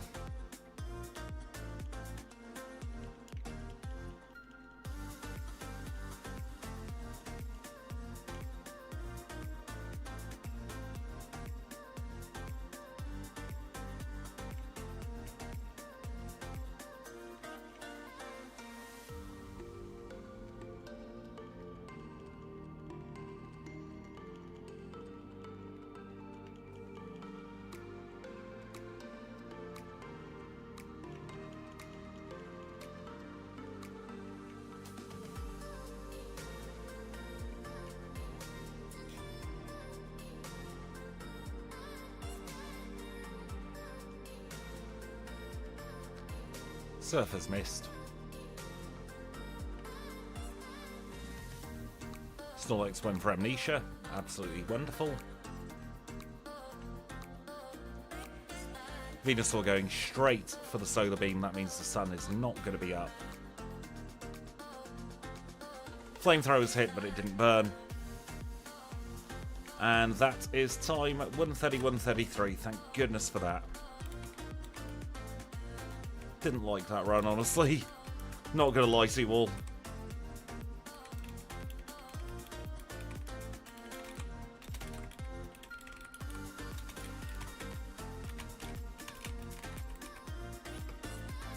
Let's see what it puts us on the leaderboard.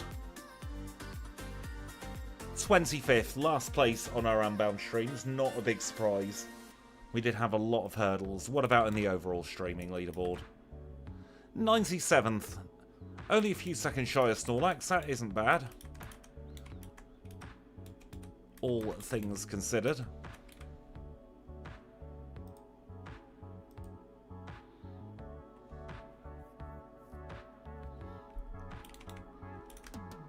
I do kind of fancy a palate cleanser run after that, honestly.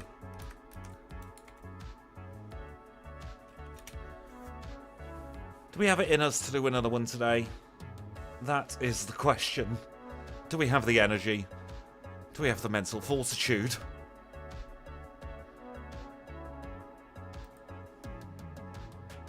I'm not going to be running Aggron again, don't worry about that.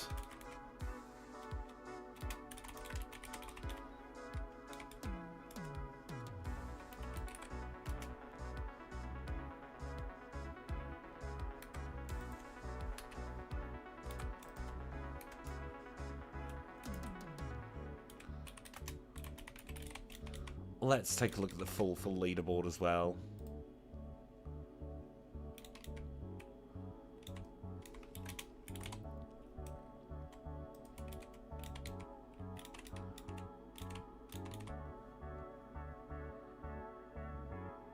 We're not doing too terribly with Aggron, but I do think we could do a lot better if I get a bit of practice with it. I have a feeling Aggron is one of those Pokemon that needs more than just a first impression run in order to get the best out of it.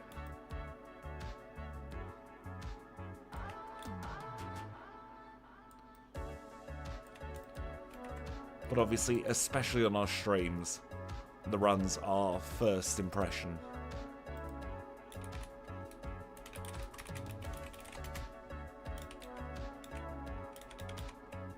So what do we think?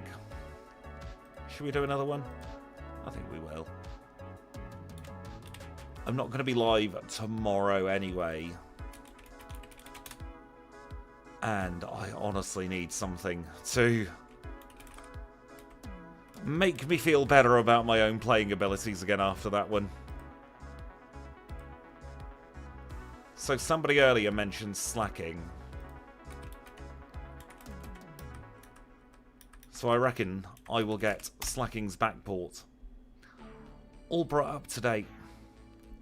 And we will run Slaking only in just a few minutes' time.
And we are back. Thank you so much for your patience there. We are ready for run number 2.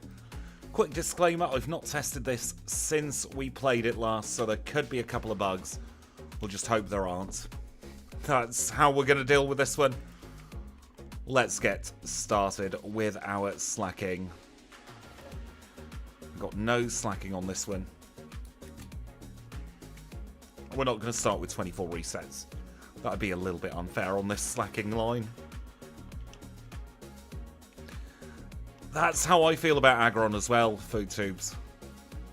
Very much has the potential, but doesn't quite live up to it. Reminds me, actually, not in design or anything, but it reminds me of how Hypno plays. When I did the Hypno run, we were ranging so often, and if we just had an extra 5 in our offensive stats, we'd be fine. I feel like Aggron is 2 stacks defensively for a challenge run as well. And I mean, we don't have to worry about that this time. We've got 160 in attack, for goodness sake.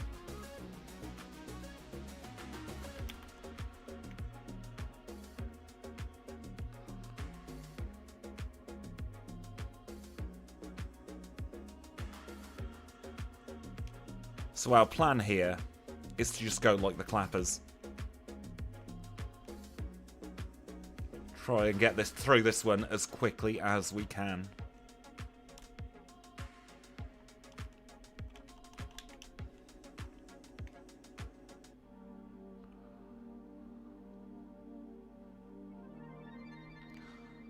We do, of course, learn the punches. We've got 95 in special attack, which is huge. For most Pokemon, it's just dwarfed by 160 in physical attack. I do need to clean up the back sprite of this one as well, actually. I'll do that after stream. But this was one of the earliest Backports we ever made together.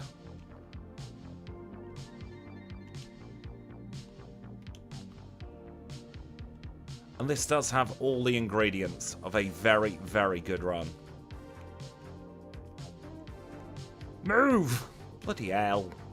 The NPCs know how powerful we are, so they try to slow us down. The only thing that will hold us back is, once again, we're in the slow growth rate. And I mean, for obvious reason.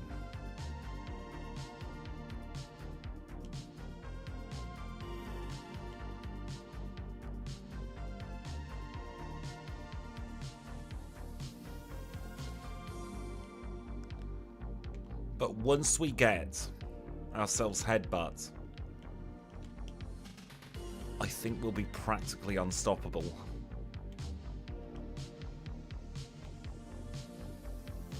It's just about getting 2 Headbutt in the first place.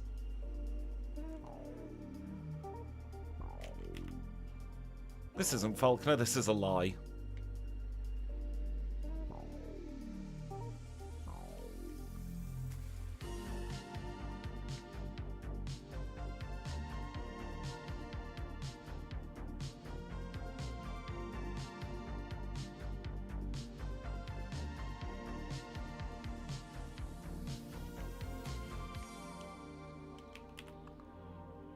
Falconer time.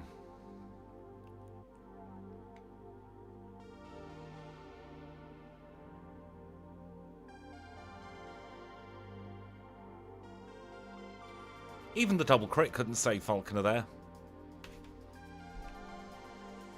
348 for the Zephyr badge.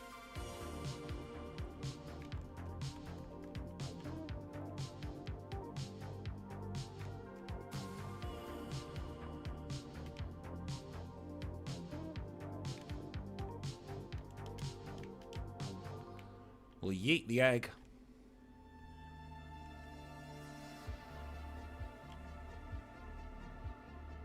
We'll beat up a snake. We'll beat up a rat. We're just going through, taking out the local wildlife, honestly.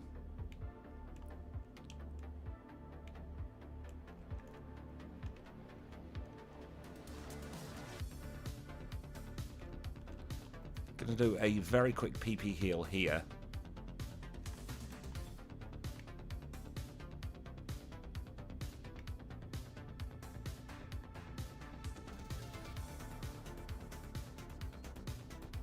then this should be 3 one-shots.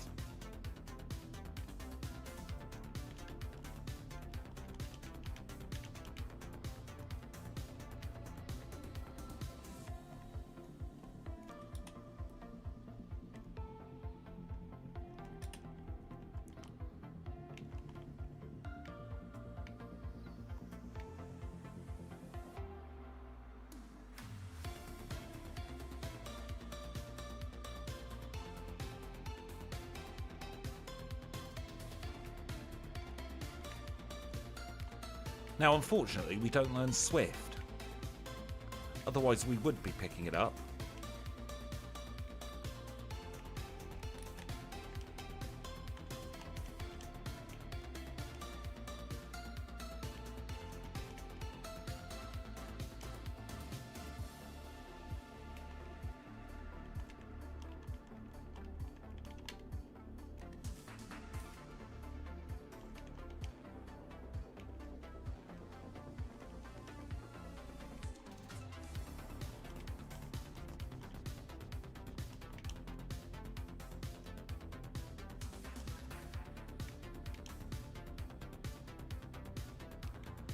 And into the forest we go in under 6 minutes.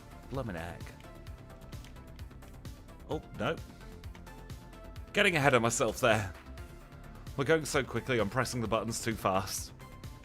There's Psyduck, though. And a very shy Paris today.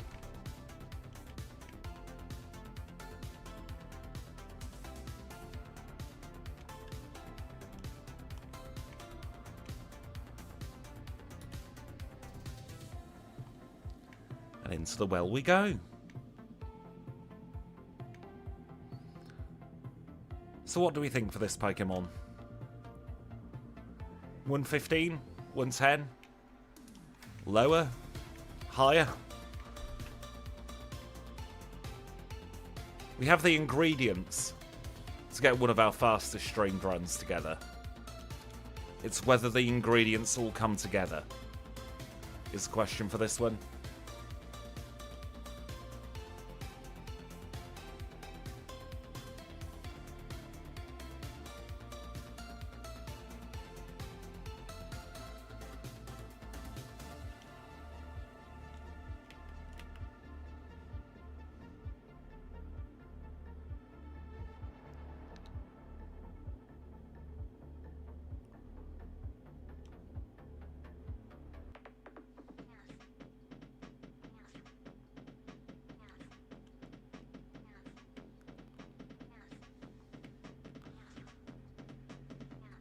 I'm going to say this in the nicest possible way, Anderson. A lot of your predictions are always significantly lower than feasible times.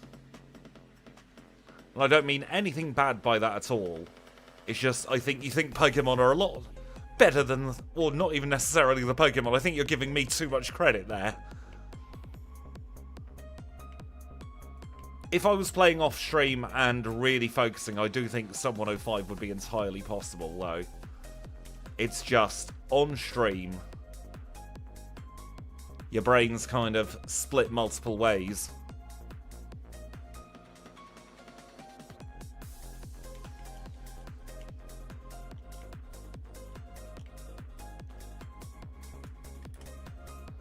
We'll get rid of On-Call.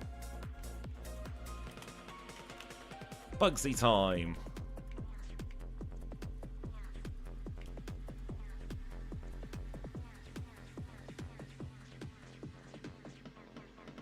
Do we outspeed the Scyther? That is the question. Of course we do. Oh, it's a speed tie. That's fine. 820 for the Hive badge. I will wish you the absolute best of luck for the course next week, Gemma. If it helps, there's prereqs coming out again next week.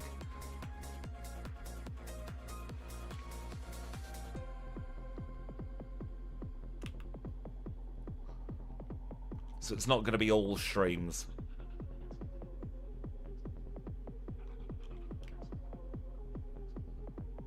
Didn't go for Supersonic, that's exactly what I wanted to see there.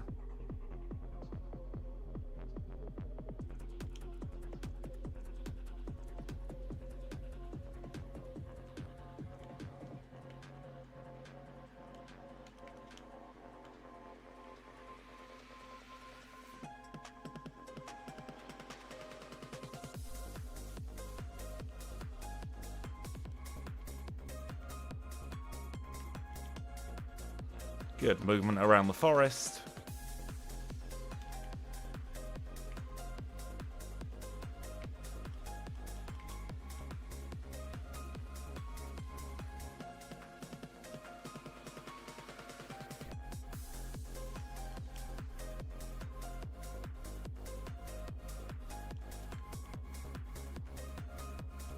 That kind of stuff is usually down to work coach discretion, which is incredibly annoying because you get some work coaches who are like, nah, you don't need to job hunt at the same time. And there are others that say, well, it's part of your claimant commitment.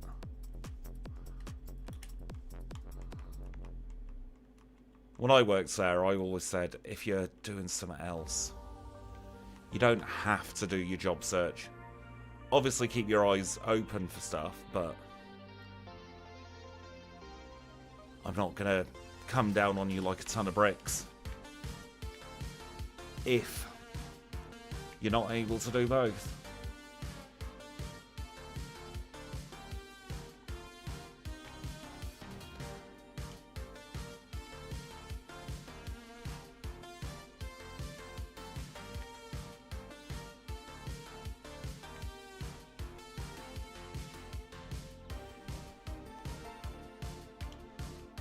Let's grab the bike.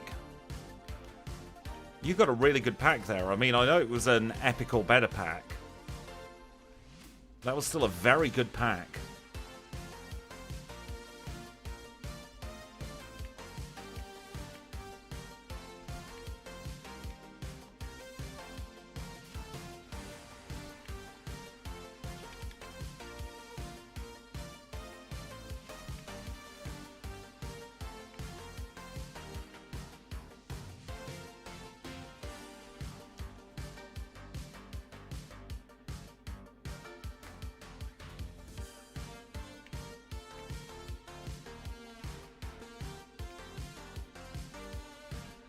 Now, something tells me, with 100 in speed, we won't need the Quick Claw today.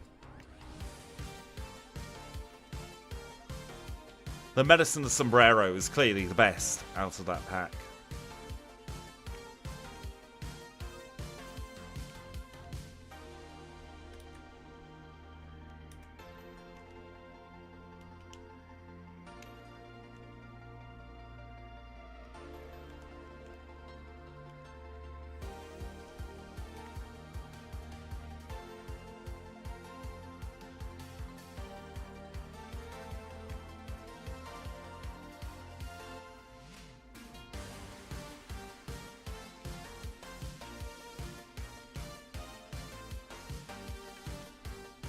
Exactly, if a Pokemon gets a title as well as a name, you know it means business. I've got such a soft spot for Ludicolo. It's such a ridiculous Pokemon. And I had Sapphire before I had Ruby, so I got to experience it early. And then with Colosseum having kind of an obsession with Ludicolo,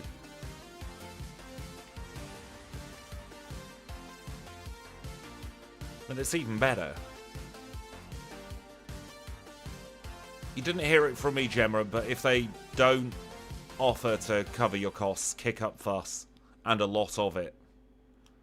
Because they absolutely should be covering costs. Because that's not part of your initial claimant commitment.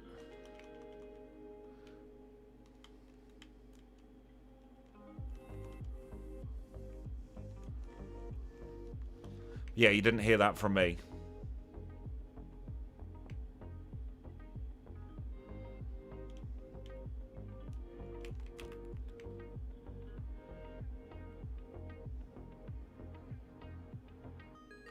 We one-shot Clefairy.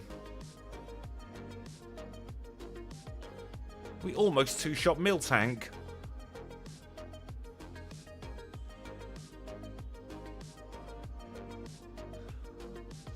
Genuinely, whenever I got knocked out by Mirabee, I couldn't feel angry. Because his team and his whole persona was so ludicrous that you kind of don't care. You're just there for the fun. The stakes are very low in Colosseum with how over the top Mirabee is.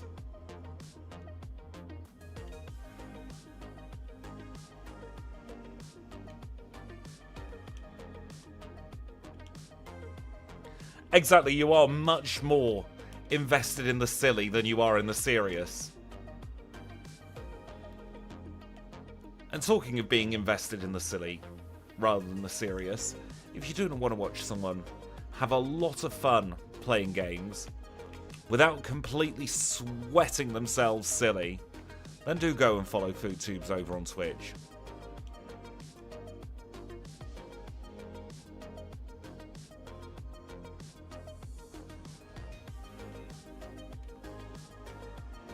The fact that you dropped out of a course should not affect in the slightest them covering costs to interviews. That is, and I will swear here, that is fucking bullshit that they are doing that. That is your work coach seeing their ass over nothing.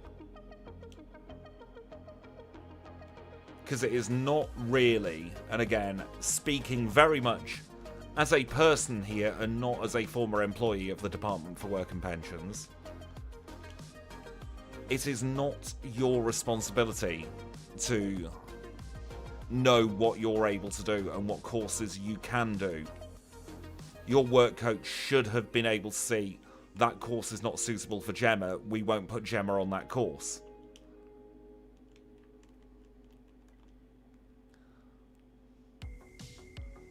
Do not be afraid to go a little bit Karen on them. Welcome in, Ryu. I hope you're doing very well today.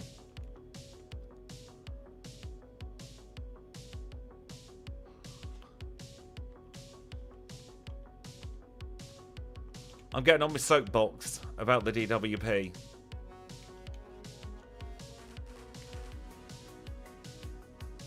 I mean, it's morning for some people. It's morning somewhere, that's all that matters.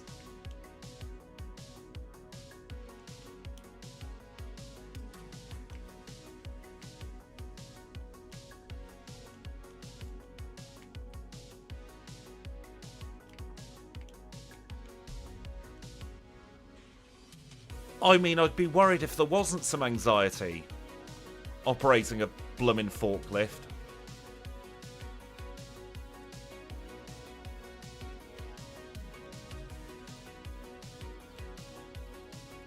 I understand why the work coach put you on it. It's a good skill to have, but it's not for everybody. And that's not an indictment on you. That's just how it is.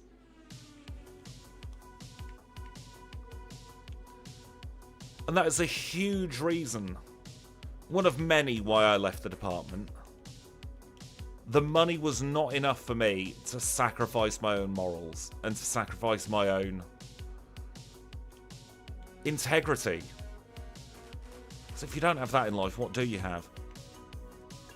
No amount of money, well actually that's a lie, a six-figure salary would get me back into it, but I very much doubt that they are going to offer a six-figure salary for an EO.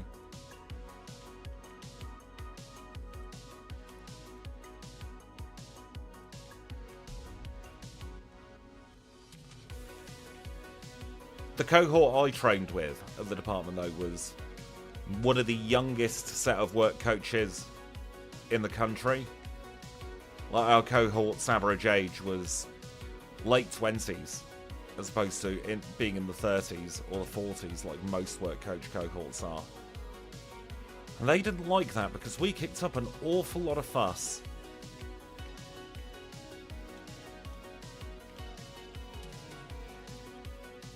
Like, the youngest guy there was only 20.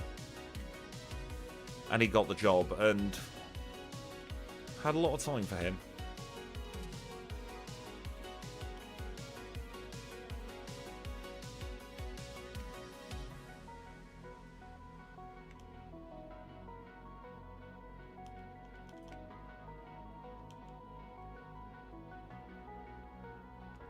Exactly, be firm, be professional, but don't let anyone push you around. And if you find that you can't maintain a level of professionalism, you're more than entitled to ask for a little bit of space to get you to the point where you can be professional again.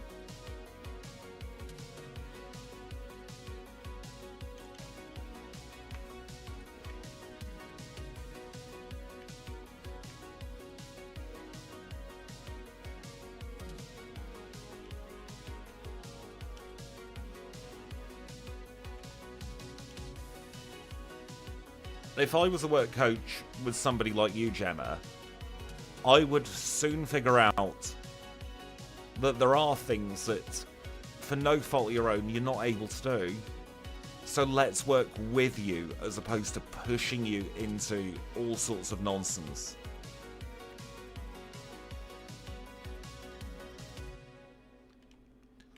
You will find I couldn't keep my diary for love nor money. Like, I was always running late. Thank you, FoodTubes, for gifting a subscription to Squishy Wren. Squishy Wren, if you're in the chats, please do say thank you to FoodTubes. But yeah, when I was a work coach, I could not keep a diary because I was too busy helping everybody else out. It's not even over... It's overbooking in the sense that... Let me just reset the resets here. My mouth got away with me and I didn't fully prep for this battle. The work coach diary is very, very, very tight. You don't have a lot of time for each claimant. It wasn't even the gifted sub, FoodTubes, it was me getting carried away with the bloody run. I've been half an hour late. I've been guilty of that on many occasions as a work coach. Because it cascades. You have one difficult case, and then suddenly you've got another difficult case on top of that. And before you know it, you're 20 minutes late. You then spend a couple of minutes explaining to the people queuing why you're late. You end up being 25 minutes late. And you end up staying until 45, 50 minutes after your work time. Because you've got a mountain of paperwork to do at the end of the day as well. The snowball effect is bloody real, especially because there are two ways that schedules happen at the DWP. You've got the diary-based, which is what 99% of work coaches are on. And then you have Toast Track, which is you don't have a diary, you don't know who you're seeing. And it's just first come, first serve. Everyone gets put into the system and it's just a queue-based thing. Which is generally what happens if a work coach is off sick. You'll go into the Toast Track system instead.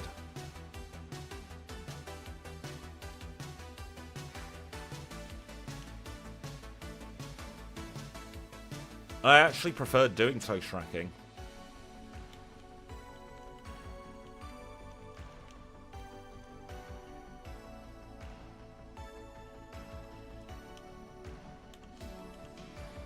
The thing is, in the early 2020s when I was there, for about 6 months, it seemed like they were trying to make an actual positive change. And they were trying to make everything claimant focused as opposed to finance focused, i.e. we can't afford this many people on universal credit. Which A is a lie anyway, we could totally afford it. And B, that went out the window as quickly as it came. Because there was a time where if you were on UC, you could pick and choose what worked for you. Because somebody up top realised it wasn't a one-size-fits-all. There are going to be people who need the extra support. There are going to be people who you can just talk to once every 3 weeks, once every 4 weeks.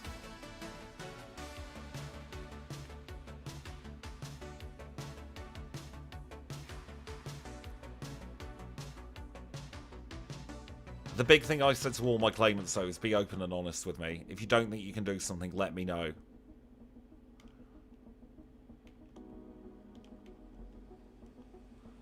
There are a couple of claimants who got passed over to me, who their commitments weren't due up for review, but I could tell straight away that we needed to have a look at them and probably push them, not necessarily harder, but push them to try different things that they maybe hadn't had thought of. And I ended up actually helping quite a few people get jobs that they wanted as opposed to felt like they had to take. Which is important. Because if somebody feels like they've got to do this job, otherwise someone's going to be breathing down their neck and they're not going to be able to afford to eat, then they're taking it for the wrong reasons and they're only going to end up back in the system. Whereas if someone takes an extra 2, 3, 4 months to find the right job, but that is a job that they want to do for life, then it's a no-brainer, isn't it? But the DWP is very much short-term goals. We don't care about the long term. We just care about the numbers in this moment. Because those figures look good for higher management. And because if somebody ends up back on UC, well, that's not the fault of the work coach or the fault of the Universal Credit. That's the fault of the employer then. So there's no real incentive to keep a claimant in work.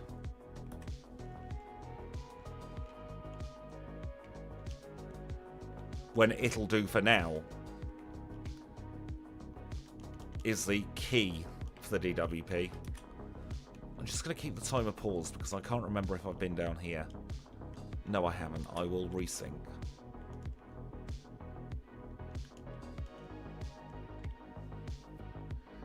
And we do want to get a fire punch, actually.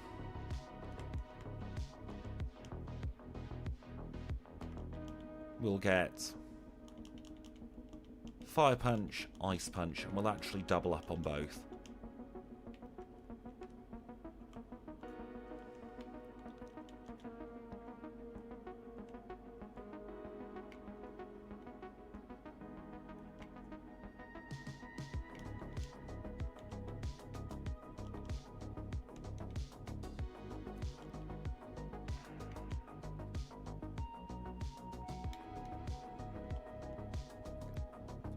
I'm not au fait with the current placements.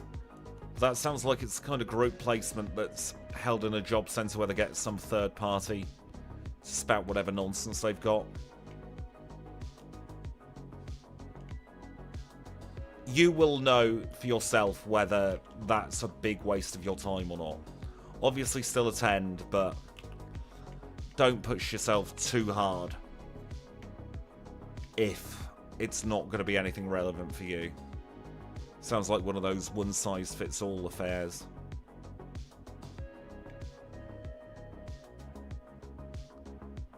Oh, she's healing looping.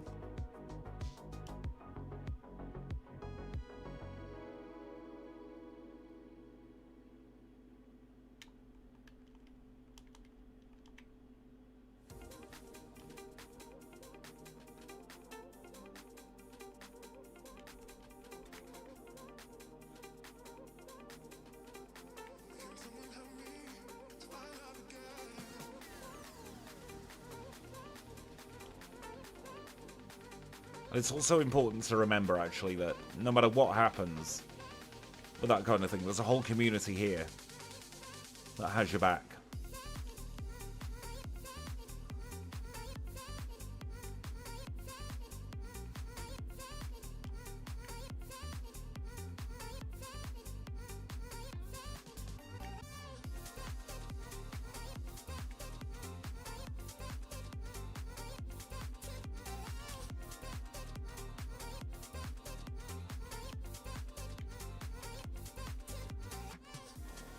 I think, you know, the slacking palette cleanse has been a very good idea so far.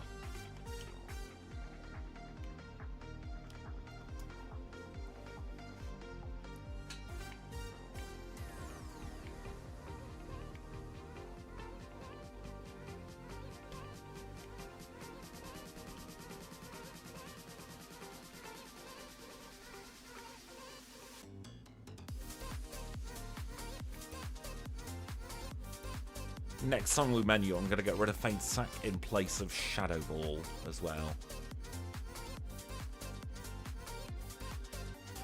Because it's got exactly the same type matchup table, but will be a much higher powered move, running off our better offensive stat. Meowdy Rumus, I hope you're doing well. how is your shiny playthrough of Gen 5 going, or is it better not to ask?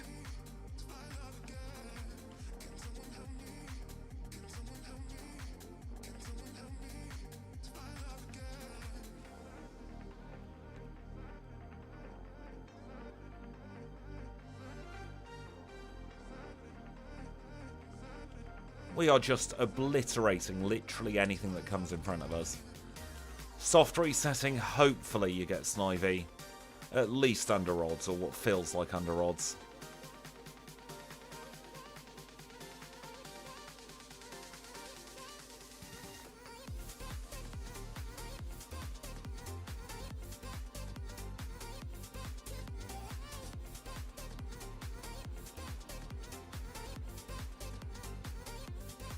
Barring that Steelix, I can't think of the last thing we didn't one-shot in this run.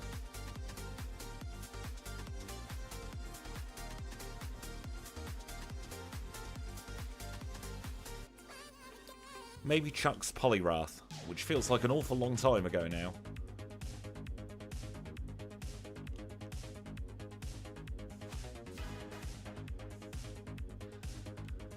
Oh, the resets.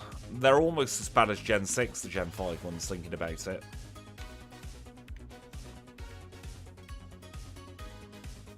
Speed was definitely not their priority when it came to that kind of thing.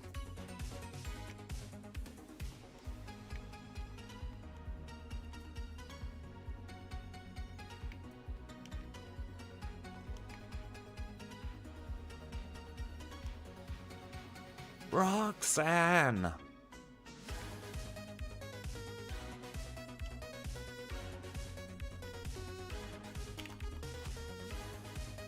This is Gym Leader 7 already. This is Price. Ice Type Specialist leads with Seal.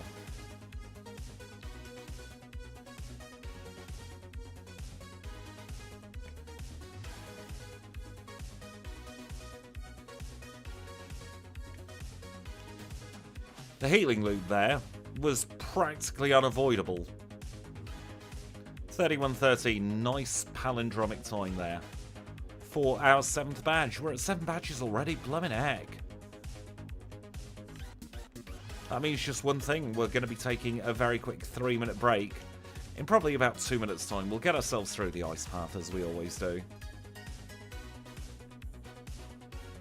And then we shall do a very quick vitamin shop as well. Feeling much more settled and much more in my groove with this one compared to Aggron.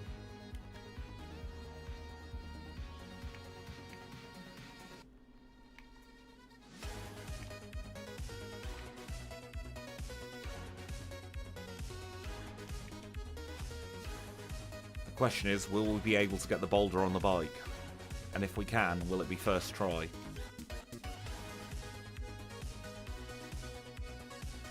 Not first or second try. There we go.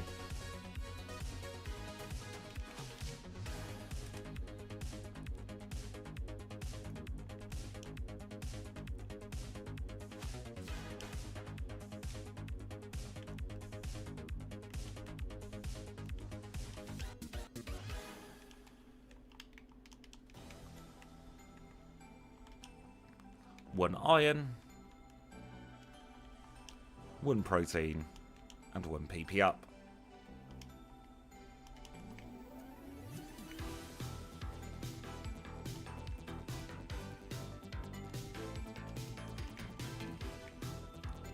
We'll get our max repels. We'll go to speak to the wrong person because I'm not used to 2 people being in here. Shall get rid of strength.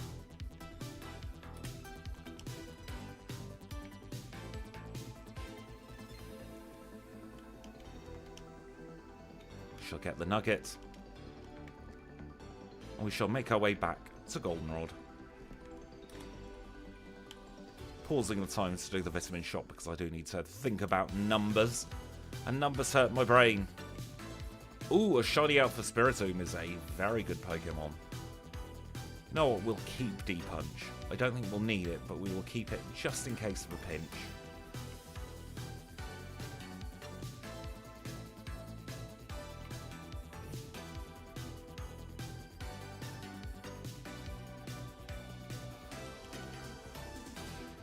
We will get rid of the charcoal on the nuggets, though.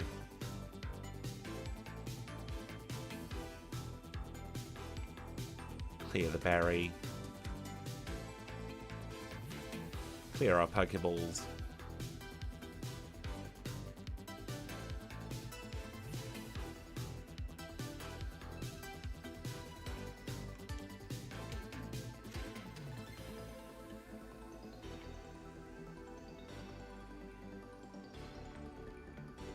Max out our attack.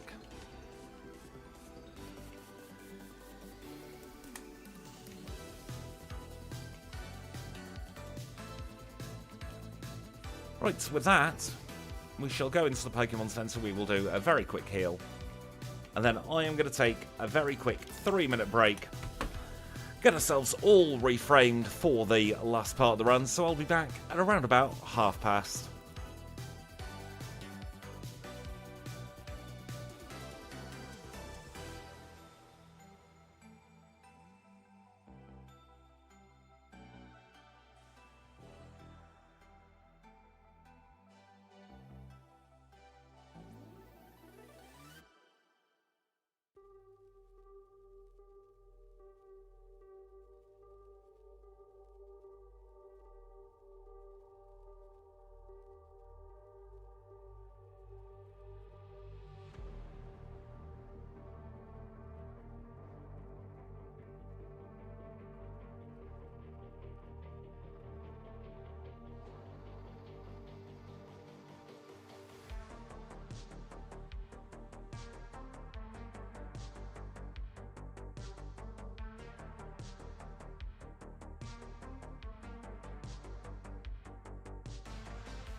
And we are back. Thank you so much for your patience there.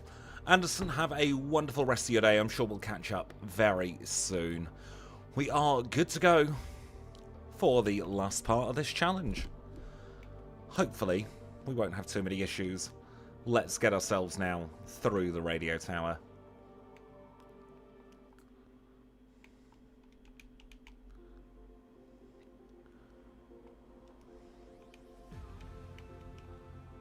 Try and put those moves in a bit more of a sensible order.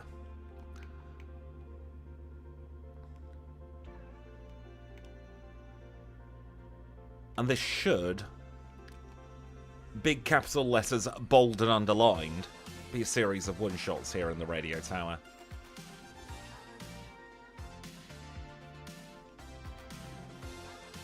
Maybe the wheezing could be a two-shot. But everything else should get knocked out in one, regardless of what it is. And I reckon a similar situation is going to play out like that for the 4th rival battle. Any moves that we learn via level up now are going to be bait.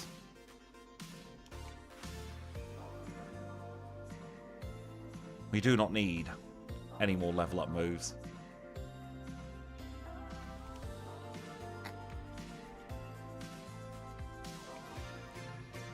We shall replace Shadow Ball with Earthquake when we get to the League.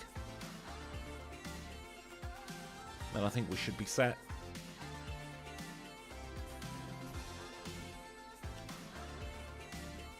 Quick Attack is our Achilles heel at the moment, actually.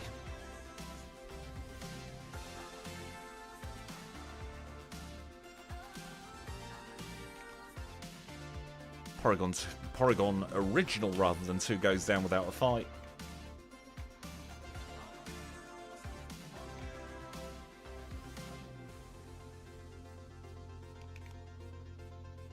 Yeah, more bait as we grow another level. We don't need these moves. We've got return.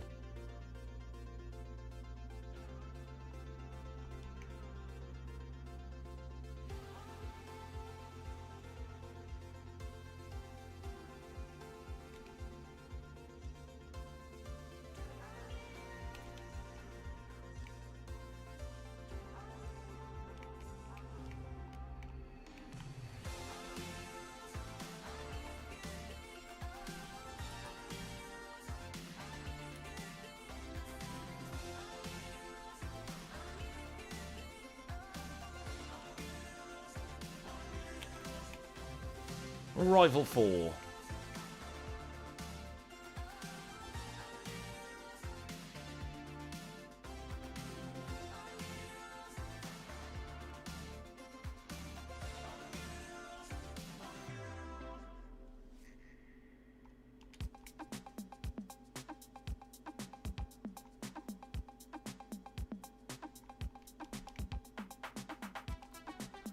Rival Paw.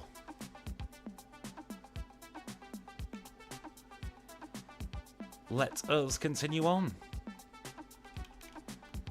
We'll use Headbutt for a little bit now.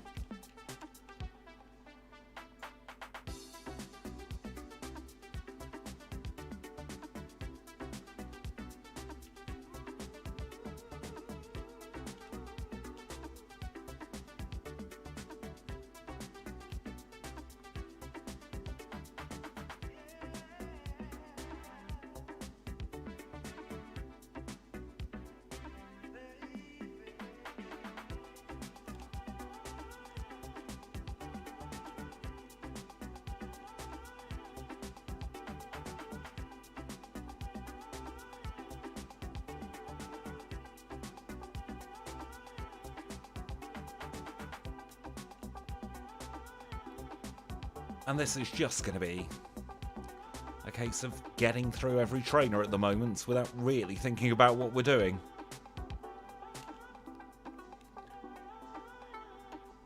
Such is the radio tower on many occasions. Honestly, I don't even think Truant would make that much of a difference to this run. We are too good, and the enemies are too underleveled in most of the run. Well, we'd probably only add on about 10 minutes.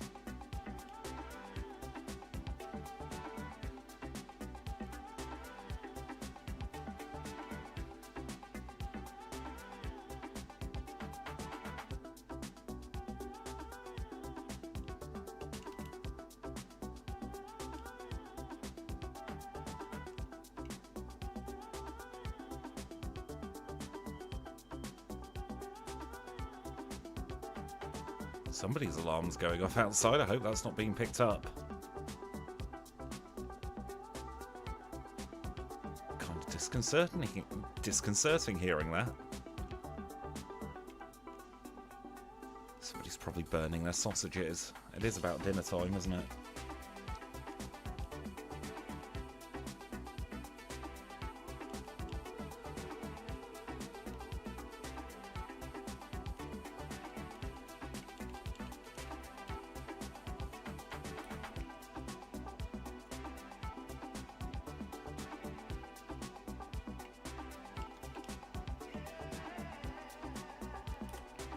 Don't know what I'm going to have for food tonight, actually. We've been very good and not spoken about food all stream.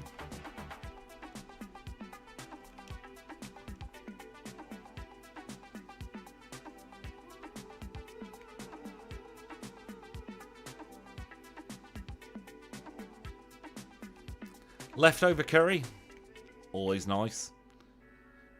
A lot of curries always taste better the second day anyway. They've had a chance to get a little bit more of the flavour.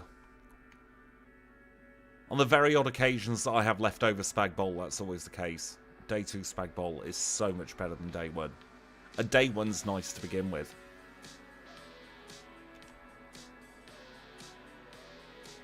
I probably will just stick some chicken and chips in the old air fryer.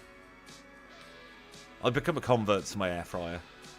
I was sceptical because I had a naff one for the longest time.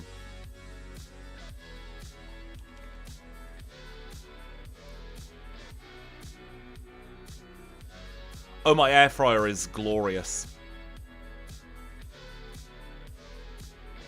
Best purchase I have made in a very, very, very long time.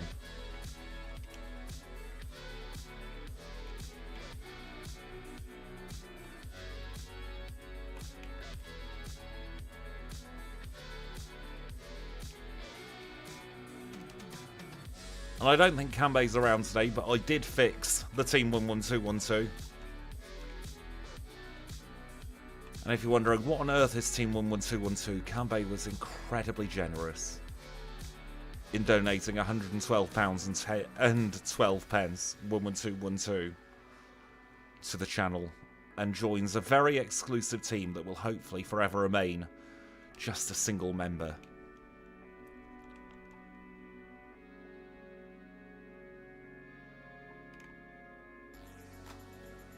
We one-shot the Seedra, that means we are absolutely guaranteed to one-shot Claire's Dragonair.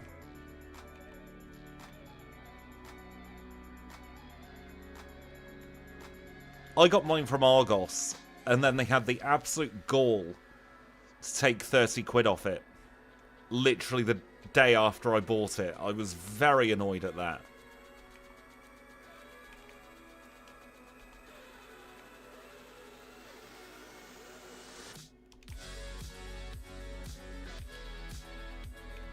The absolute cheek of them.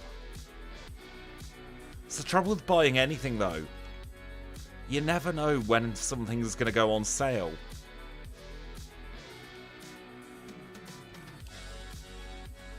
It's the last level up move that we have to worry about. Let's take on Claire. Dragon-type leader. Specialises in telling the truth about what her type speciality is.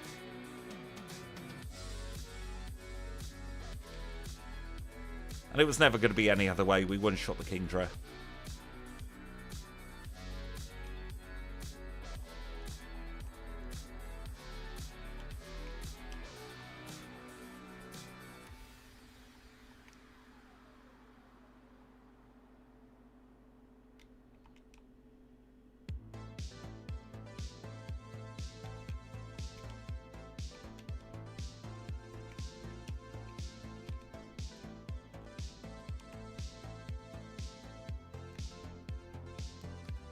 I've had my air fryer for just shy of a year now.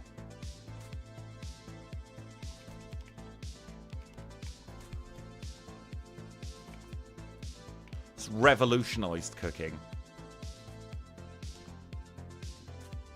$43.19 for the Rising Badge.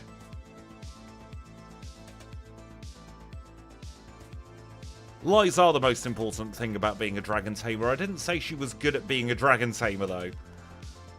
I just said that she doesn't lie.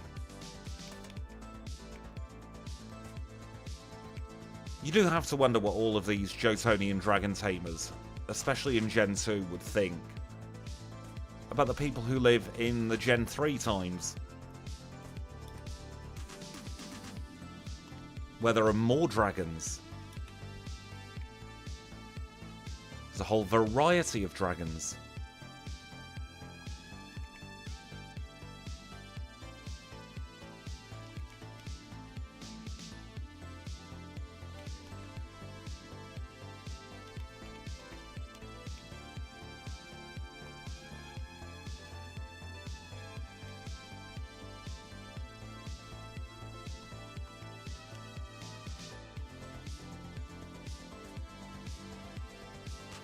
All of those share the characteristic of being part dragon type as well, so it works.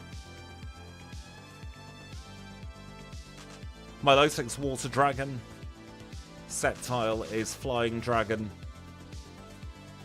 Aggron is dragon.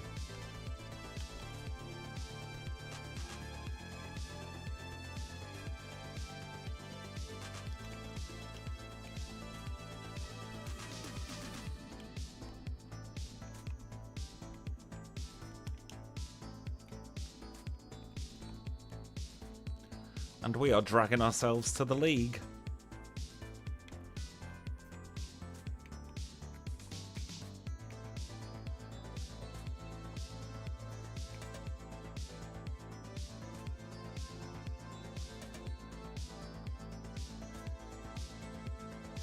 Oh no! 3DSs are getting to that age though now where they are very rapidly failing, unfortunately.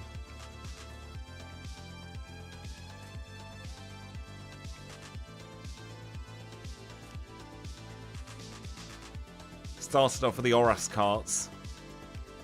It's all gone downhill from there.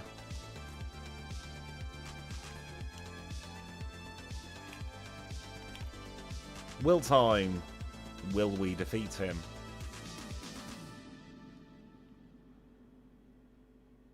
It's the bat in my 3DS that's gone. Which isn't a surprise with how much I used to use it.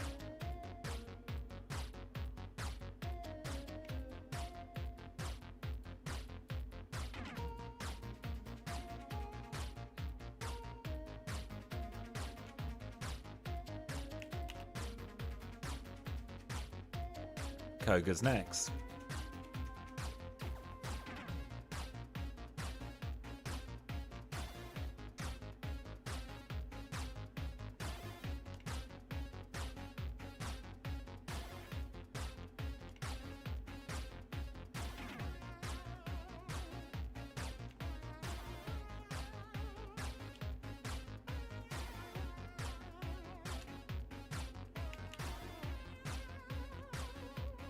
On to Bruno we go.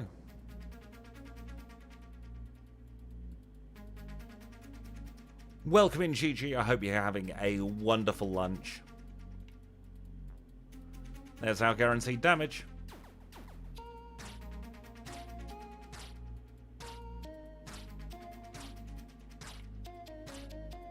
Now I have messed up ever so slightly here, but that's fine.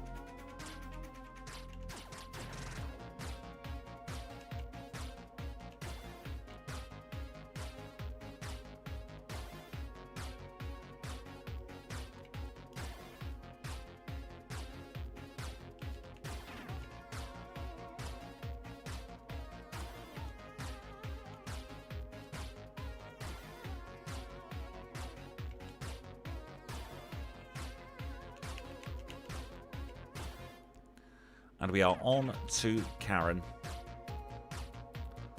And we are joining a very exclusive club. The One-Shotting Umbreon Club.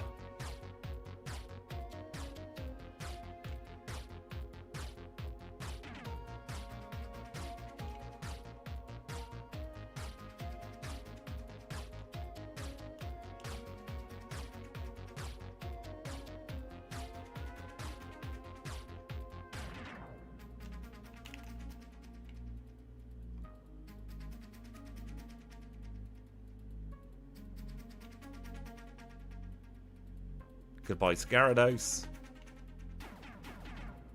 Goodbye to Dragonite. Goodbye to the other Dragonite. See you later, Aerodactyl. Charizard means nothing. And then the last Dragonite disappears as well. 4901. Through Lance.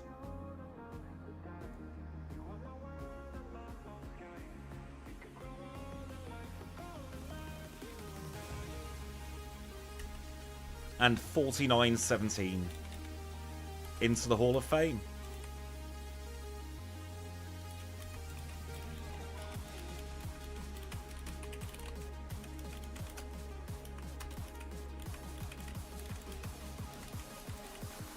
And let's see where that puts us on our midpoint leaderboard.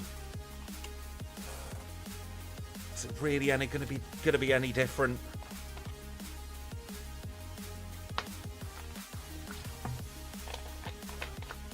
First place. What was that, 2 minutes ahead of Minchino? Let's take a very quick look again. Nearly 3 minutes ahead of Minchino. And Minchino was first. And that was only recently that we ran it. Let's take this one to completion. We could be in for a very good time.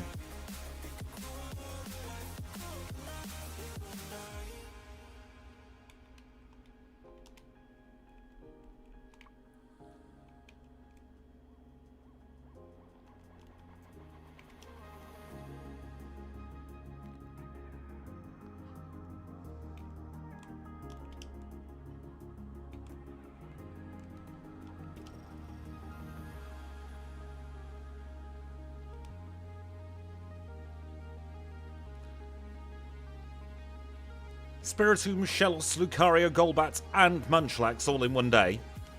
Spare some shinies for the rest of us, please. I could actually do a little bit of shiny hunting. I do enjoy Legends Arceus shiny hunting. Might be something I do over on Twitch.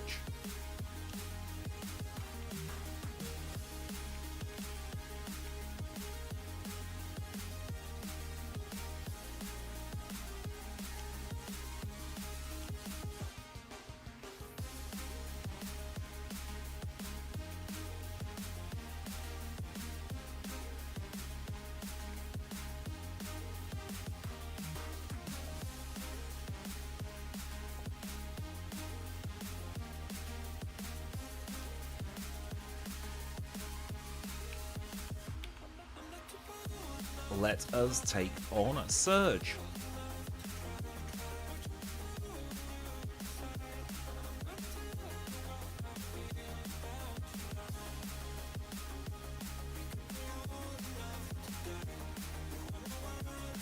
I love how we just don't care that Magneton's still in this generation now. It means nothing.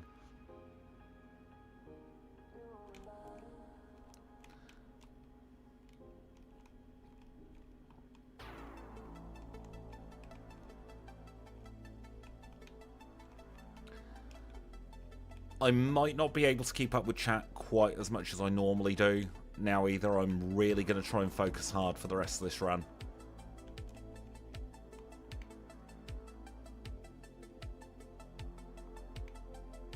Playing with sound is an absolute must for Legends Arceus shiny hunting.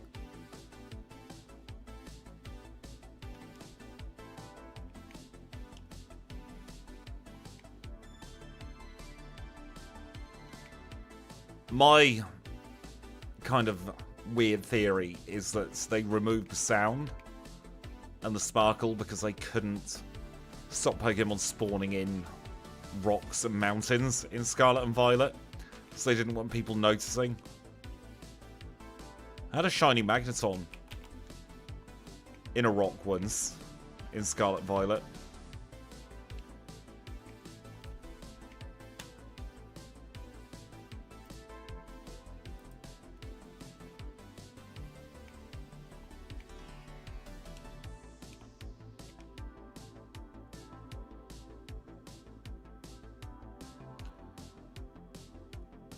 $52.46 for the Rainbow Badge.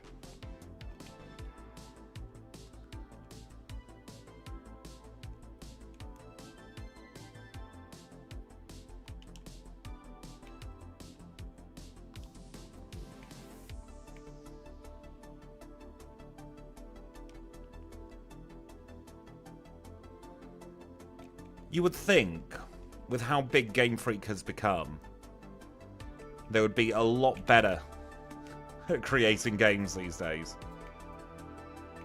The transition to 3D really just did a number on them.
That's a much, much cleaner rock tunnel.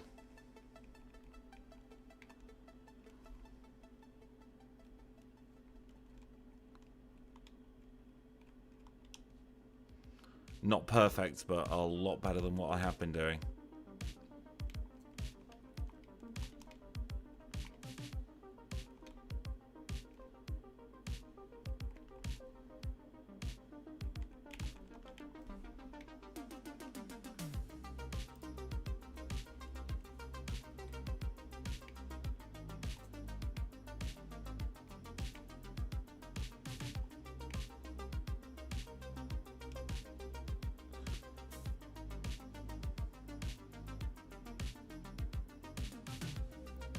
$55.34 for the next badge.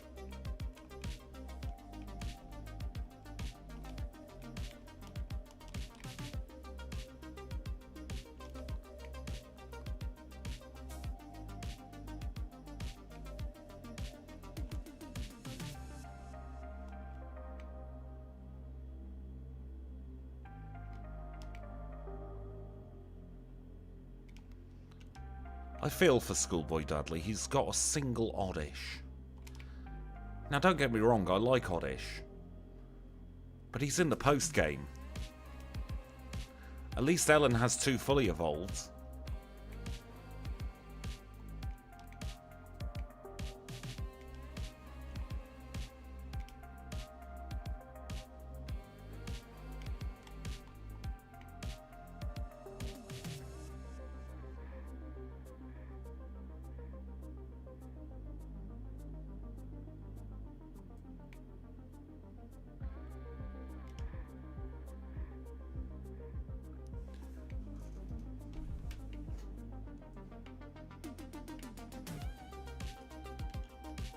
Two more Nugget Bridge trainers to go.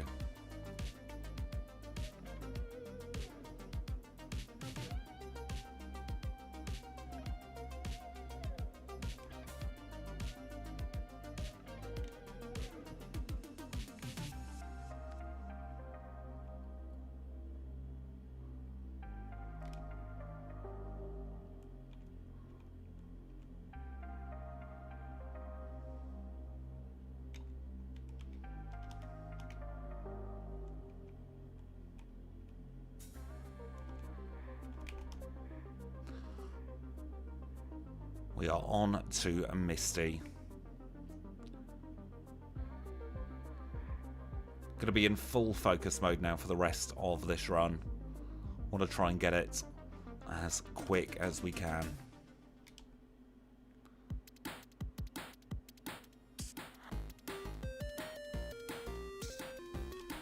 That might be our first sub-hour Misty on stream.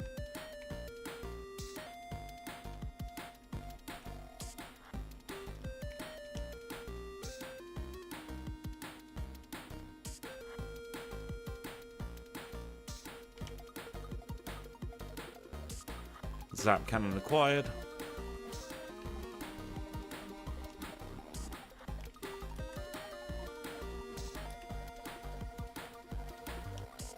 X-Men card acquired.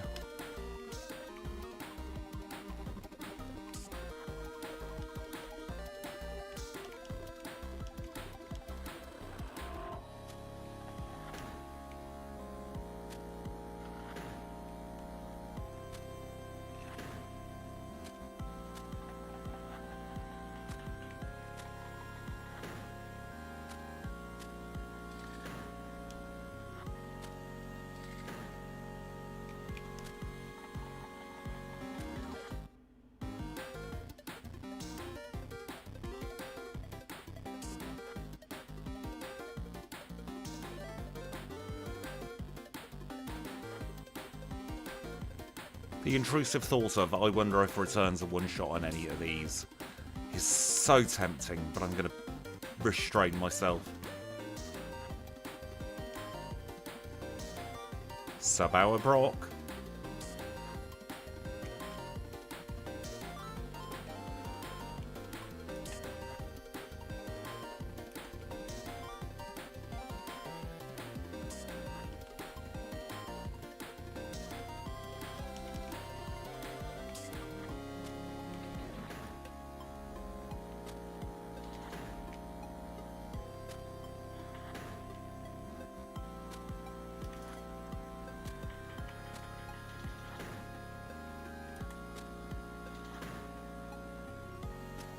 Messed up my menuing slightly here. Give me a second.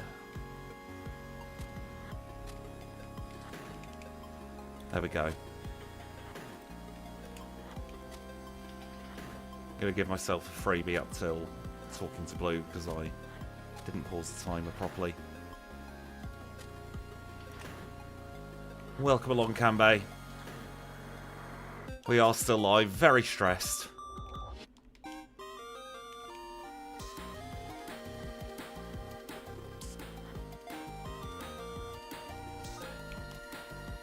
Lane time.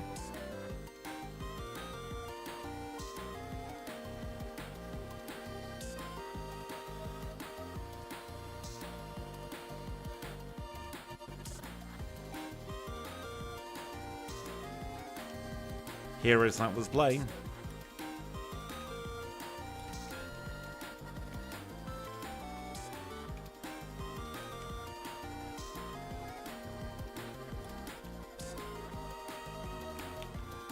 And now Blue.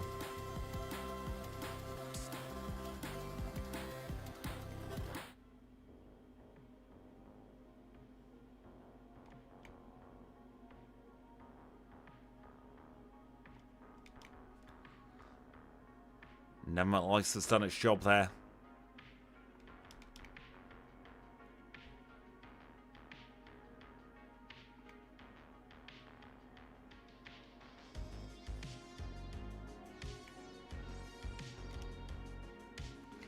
I might have to eat my words, Anderson.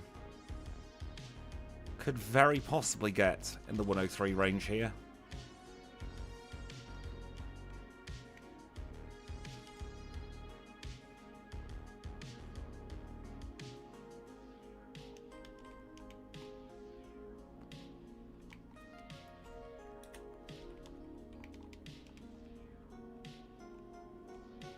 What do I need to do? Let's just focus a second. Right, pink bow. Super repel.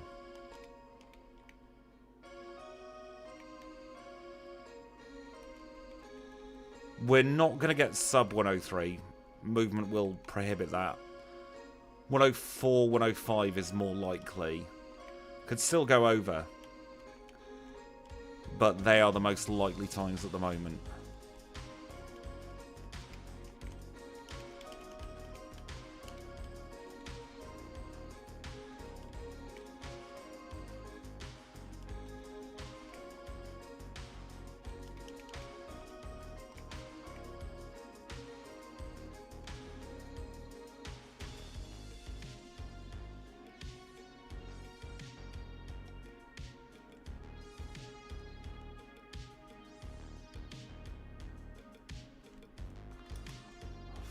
Flaming L. Don't know what I missed there.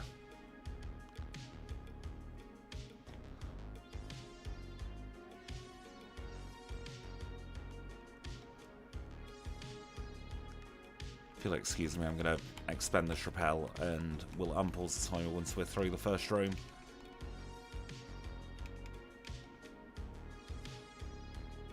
I have been struggling a lot with Flashless the last couple of days, Kanbei, and I've no idea why.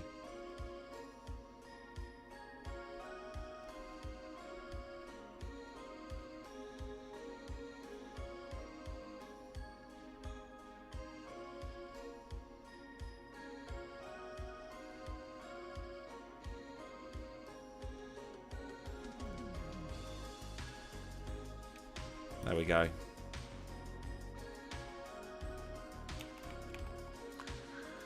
This is red.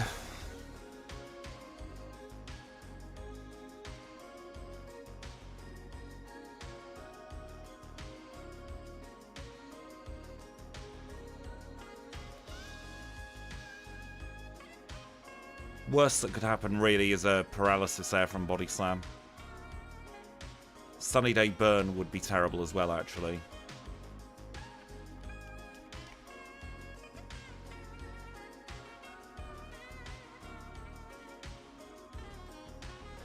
We might not make it here.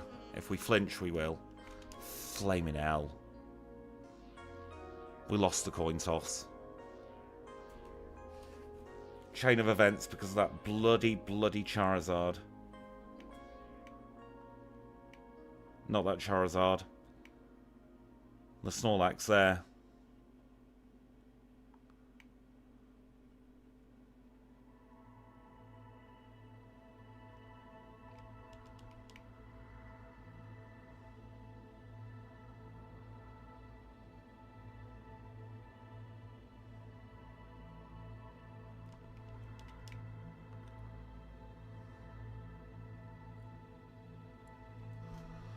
$104.14.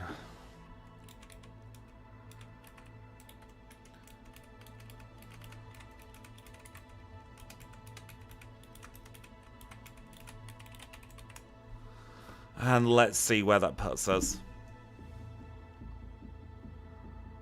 First place on stream, that's a streaming PB by 3.5 minutes. Happy with that.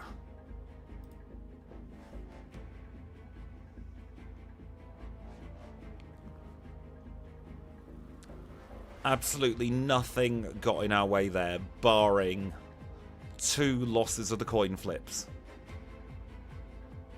If they went our right way, could have shaved 30 seconds off. Which isn't much in the grand scheme of things, is it?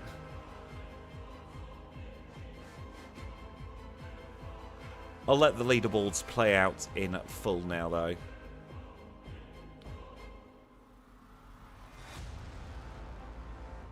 Because I feel, especially when we're at the top of the leaderboard, it's important to see where we came from. Those poor McCargo at the bottom. 2 and a bit hours each. That horrible cloister run.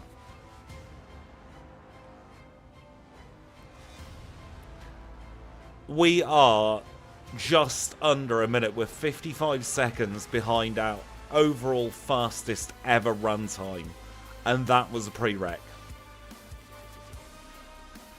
I don't think we can ever complain about that time.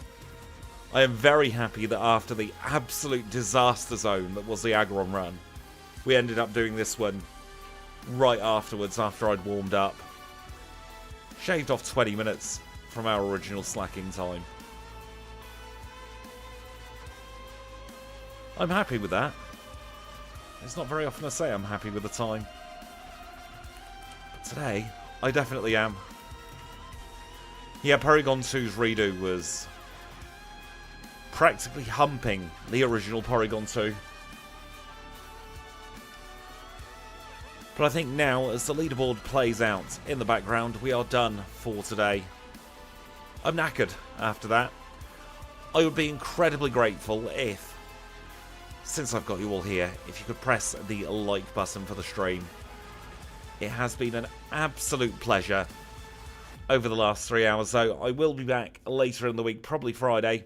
HM friends, I'm going to put Miltank out tomorrow at some point in the afternoon, so if you do want to see the Miltank video early, join the HM friends. You've got options from really cheap.